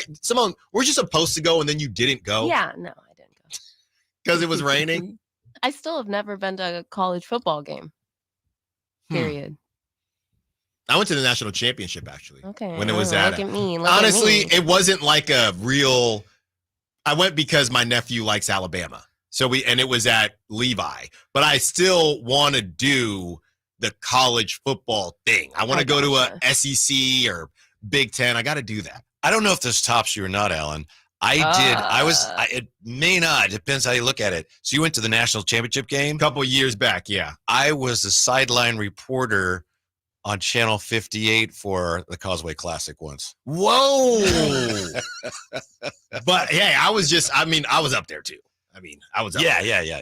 I was up there, so I think you do got me. Before I ever leave the station, I'm just going to make you take a picture with me and sign it, and then I'm going to just have it on my bookshelf. It's just going to be like distinguished, established. You have too many stories that it's like way too cool to not have That's the Causeway Classic sideline reporter 1 year guy. Yeah, I know, Simone. Sure. Yeah. Yep. And I want you to write all of that as you sign. Yeah. Please. I did a good job too. I'm sure you did. Yeah. So where were you in this stage of your life when you were a reporter at one point? No, I was doing real quick. I know no one cares, but I care. We care. Just to wrap up the thought, I was hosting Friday Night Theater Saturday nights on Channel 58. Okay. And Channel 58 had the game that year. And so they asked me to would you do the sideline reporting? And at first I was like, anyway, I did it. It was a lot of fun. Yeah. Did you go so in? You did like it. It was like Halloween themed too. Did you dress up? No, I didn't. That's a great idea, but I probably should. Dang it. Did you report what they actually said, or did you make stuff up? Like, what was her name? Oh, last year she said, she was just on Channel 40. Carissa Carp. Carissa, not Thompson. Yeah, I think it is. Yeah. Did you make anything up, or you said no, sir? Yeah. Good He's stuff. Super serious. I love it. All right. On the other side, we get Whitey's thoughts on the That's Ricky a great Pierce. idea. Sideline reporter dressed up as Dracula or something. Damn, why didn't I think of that? We get Whitey's thoughts on the Ricky Pearsall news. Also, whether this Eagles radio host is sour grapes or not. And we, for the first time, will have Whitey as a part of shout-outs and closeouts. Stiles and Watkins, Sacktown Sports. Trying to find out where to catch your favorite team's games? Are you a fan of the Kings, Niners, and the NFL? Well, Sacktown Sports has you covered. Touchdown! San Francisco! It's all on his shoulders. Cox rocks. He fires for the win. He's got the triple. Catch all your Kings, Niners, and NFL games all year long on Sacktown Sports and SacktownSports.com. Where do you go when you need someone to represent you? For me, you want someone that is local and that you can actually get to and talk with. There are plenty of big branded lawyers out there with the name, but you never get to talk to them. So go to sacklegaldefense.com and connect with the law offices of Jonathan Gonzalez. He's local, he'll represent you, and he'll have your back. Whether it's expungements, wrongful termination, when you're in a spot when you need legal help, call the law offices of Jonathan Gonzalez at 916-304-9187. Don't miss the action as the Kings celebrate 40 years in Sacramento, with this season poised to be the most exciting one yet. It all tips off on opening night at Golden One Center on Thursday, October 24th, when the Kings take on the Timberwolves. Tickets for all games are on sale now, so be sure to get yours to see De'Aaron Fox, Domantas Sabonis, new addition DeMar DeRozan, and all of your Sacramento Kings take the court. Head to kings.com/tickets to secure your seat for the action. Toyota's national sales event is on now through Labor Day weekend. So grab the keys to a new Toyota and make the most out of these final days of summer. Unlock the one you've been waiting for with Toyota's vast lineup of cars, trucks, and SUVs, including hybrids. Don't miss a low lease on the 2024 Corolla, Corolla Cross, RAV4 Hybrid, Tacoma, and even the new all-hybrid 2025 Camry. Toyota, let's go places. Offer available through TFS to buyers with premium rated credit. Ends 9/3/24. You did it, Boston. The Celtics are NBA champions. It's time to come together and celebrate in style. Go to NBAstore.com right now to get all your championship gear. The official locker room collection with t-shirts for the whole crew. The official locker room hat and everything you need to celebrate the Larry O'Brien Championship Trophy. Celtics fans, it's your time, so get your gear. NBAstore.com, a Fanatics experience. Why choose a Sleep Number smart bed? Can I make my side softer? Can I make my side firmer? whenever I want? Can we sleep cooler? Sleep Number does that. Cools up to 8 times faster and lets you choose your ideal comfort on either side. 94% of Sleep Number smart sleepers report better sleep. J.D. Power ranks Sleep Number #1 in customer satisfaction with mattresses purchased in-store. And now, during our biggest sale of the year, save 50% on the Sleep Number limited edition smart bed. Limited time. For J.D. Power 2023 award information, visit jdpower.com/awards. To find a store near you, visit sleepnumber.com. Progressive presents Renter's MVP's Most Valuable Possessions. Today's MVP, Joe Fallon's bedroom mini fridge. Sure, this pint-sized chiller's max capacity is 3 soda cans, but what it lacks in stature, it makes up in cooling strength. Each beverage a perfect 37 degrees every time. And the 2 feet Joe walks to get a drink, priceless. That's why his mini fridge is today's MVP. Keep your most valuable possessions protected by bundling your renters and auto insurance with Progressive. Progressive Casualty Insurance Company affiliates and other insurers not available in all states. I'm Ken Korak with your Green and Gold Report, brought to you by Xfinity Mobile. Connect to the most reliable 5G network nationwide. Well, when the A's blanked the Rays 3-0 on the 19th, it marked the A's 11th shutout this year, and that's third best in the American League. It also was their 54th win, so 16 more for 70.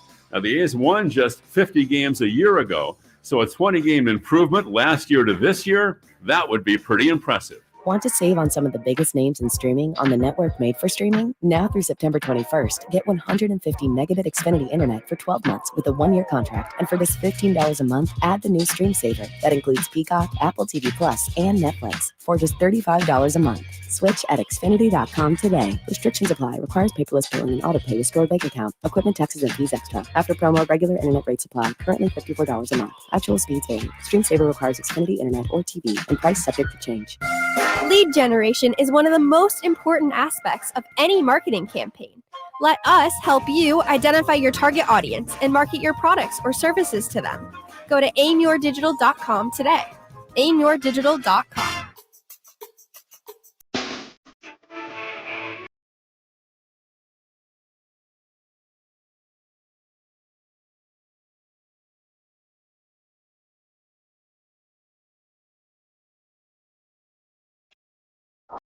Town Sports. Call or text at 916-339-1140. Stiles Watkins here with Whitey Gleason. Bringing back bad memories here. 15. Why is that? Red Hot Chili Peppers when I took my wife to see Stone Temple Oh, Pilots. that's and Red Hot right. Chili Peppers, and I said, we're going home, and she wasn't happy. Oh, I didn't know. She wanted to see Red Hot Chili Peppers, Forgive me. and I had to work the next day. That's right. Come on, we're going home. Yeah, that's right. That's one right. I'd like that back. Whitey, I was about to say, somebody brought this up when we were talking about the starting lineup, and they said, and you've probably heard of this one before, DeMar DeRozan at the 2, Trey Lyles at the 4. I'm not into that personally, but I'm curious your thoughts. We'll probably see it at times. You're talking about as a starting lineup? Yes, that's what someone brought up. So then who's not on the floor? Keegan's not on the floor, right, to start? No. It would be Keegan's the 3. Yeah. DeRozan's the 2, and then Trey Lyles is your 4. Uh-huh. So like a big pretty lineup. big lineup. They- I wasn't into that, but I didn't know if you might be. I don't know. No. I mean, it's an idea, and then maybe a game or two we'll see it, but I don't think that's a great idea. I think Trey Lyles is your best option there. You know what's weird is, to your point, though, Keegan is like your 4 now. Yeah. No question, right? Yep. I would say so. A lot of people are saying that DeMar DeRozan did play the floor and the 4 at times for the Bulls, but do you necessarily want to play DeRozan at the 4? I mean, if you think Keegan can eventually be a 4, then do it now. But I'm with you. I don't think you want to have DeRozan as your 4, but I think that's the type of thing I was just saying. They're going to do some stuff this year at times where I think right now we would go, oh, I don't want to see that. I think we're going to see some of those things. Yeah. Those small lineups. Micro lineups, maybe. Micro lineup. Well, hey, get running. They already have the most miles. 3 of them are in the top for most miles run per game, and Domas had most total miles run in the 2023-2024 season. So just pile on, I guess. And speaking of piling on, we talked about it earlier in the show, but, for this to come up when it did with Ricky Pearsall, and you had I believe it was Mike Silver on the Niners. On their Bay Area flagship. Yes, on their Bay Area flagship. We are the Sacramento flagship. Yeah, there you go. By the way. And for him to say something that I hadn't heard about, and I don't think you heard about because you came in, you said it to me. So after everything we've already discussed, you go out and a lot of people think you reach for a wide receiver when you have wide receivers and you could pay Brandon Ayuk. We know he's not cheap. And now we're finding out that this shoulder injury, because they've been very good at, I knew there was a hamstring injury, wasn't really sure when the shoulder injury happened. I mean, we've had Emil on, we've had different guys on that cover the Niners, and we're finding out now randomly that the Niners knew Ricky Pearsall had a shoulder issue before they drafted him. Mm-hmm. That's crazy. That's according to Michael Silver. Yeah, it seems to me they must have thought, look, we really like this guy. Maybe they thought that would be their only chance to get him. And the reporting, and he's a really good reporter, but, the 49ers haven't said anything on this, so two sides every story. But the reporting is they felt it's not going to be an issue. So based on what? An examination? Who knows? Or did they just decide, maybe it's worth the risk? And it could still work out, obviously. We haven't had the first game yet, but it does. It's one of those things that makes you go, wow, they're really not handling this wide receiver situation very adroitly. Yes. And as we talk about the Niners, there was a Eagles radio host on Bay Area radio, and he said this was Howard Eskin, sports radio with 94 W. Can you guess who texted me those comments? These? Yes.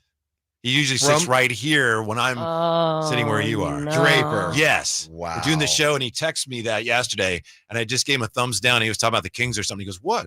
What did I say? And I go, no, I just got your text, the one you're referring to. Wow. So he says, I think the top two teams in the NFC are Green Bay and Philadelphia. He's a big Philly guy. I know. He goes on to say, I think the 49ers are in for a rude awakening this season. And I'm just asking the question, do you think this is sour grapes from there's this weird rivalry, not rivalry, whatever. Do you think this is sour grapes from what happened last season? Or could he actually be on to something? I think I saw Chris Sims, they were ranking orders, and he had the Niners fourth. He had the Packers, the Lions, and I believe the Eagles in front of the Niners. So there's a lot. I mean, we know the record after teams lose in the Super Bowl, right? To get back, not to not be good or whatever, to get back to the Super Bowl. So Chris Sims, he says, most talented rosters in the NFC, he has the Eagles 1, which I don't agree with, but he has the Eagles 1, the Lions 2, the Packers 3, and the Niners 4. So there are a lot of people that are, I think a lot of people are just thinking, yeah, I mean, they're this thinking is just regression. a lot. They're thinking regression is going to happen. They were supposed to get it done. They didn't get it done. How many years can they play this high level of football? And we know what happened the season after they went to the Super Bowl in 2019. They had all those injuries. Mm-hmm. I also think some people may be guilty of looking at, wow, Trent Williams is not there. Brandon Ayuk's not there. Oh, things are starting to come apart for them. And I don't think that's necessarily true. Trent Williams, it looks like they'll get the Trent Williams thing done like that. And Ayuk thing, yeah, it's a little tricky, but if they get him back in time for the first game, those are not issues at all. So, like you said, when a team is as good as they are for as long as they've been without ever quite getting all the way to the top, people start to look for you to, all right, at some point, there's going to be decline. And as for Howard Eskin, he's a talk radio legend, and you know how those talk radio guys are. They're going to go on the other market shows and they're going to blast the team, and then they know that they're giving the station they're on, they're giving those guys content. That's just all part of the fun of it. Yeah, I don't know, Whitey. I'm one of those guys where I'm a big vibe guy. And the vibes with the Niners, it seems off. And maybe they'll blast the Jets, and even if they don't blast the Jets, they beat the Jets, and we'll forget all about this. How was the vibe a year ago? Brock Purdy might play, but he's coming off of an elbow operation. No, don't do that. Bose is not there. Don't do that. What? Because I'm I'll asking tell you you the a difference. question. I'll tell you the difference. Everybody knew Bosa was getting paid. So that's not the same as the Ayuk thing. It was just a matter of when. That's number one. And number two, I think the difference in this season, and I hear you, and I'm just taking a different look at it.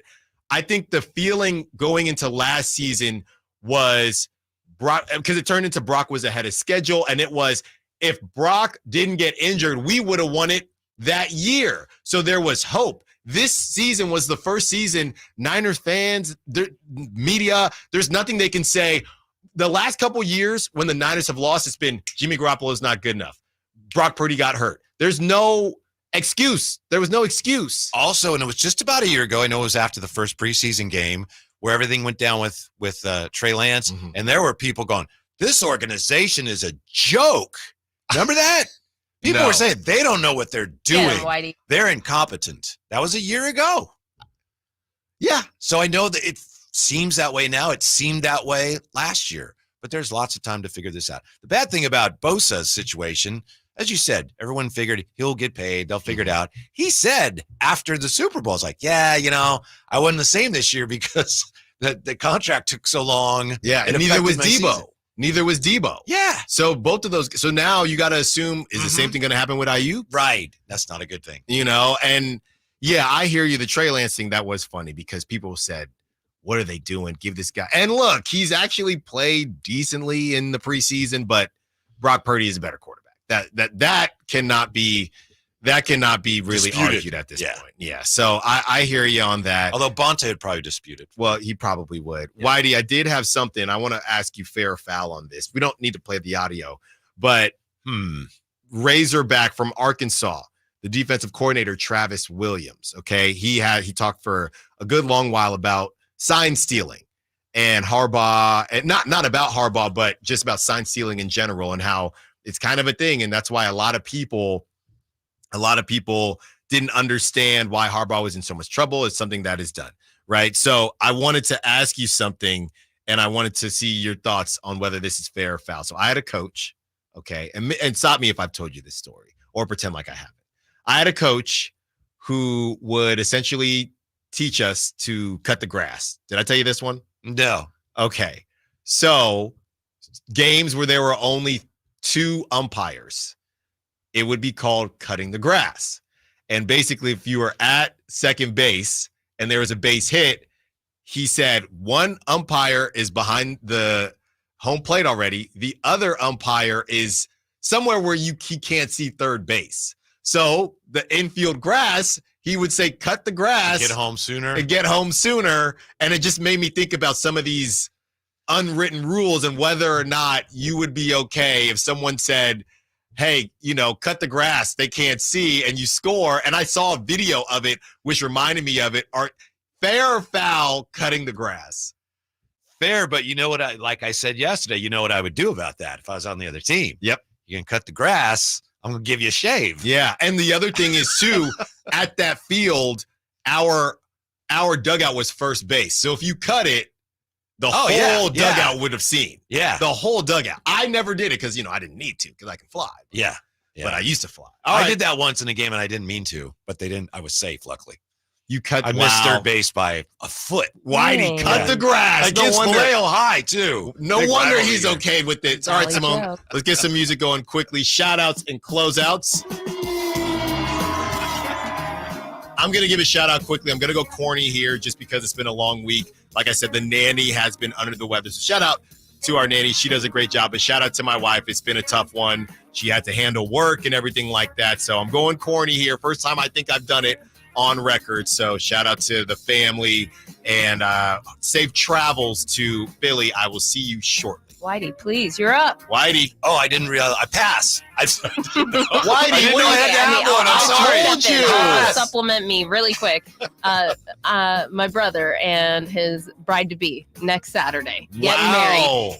Big first one for the family. Shout out them. There you go. Well, technically, Whitey was here for shout outs and closeouts. When I say here, he was here. So next time he'll have to participate. Thank you for listening to Stiles and Watkins. Watkins will be back on Monday. Thank you to all the callers, texters, sack chatters. Thank you to Frankie Cardicelli. Thank you to Simone, of course. And until Drive Guys up next, Whitey Gleason, Kyle Draper. And until Monday, secure the bag, light the beam.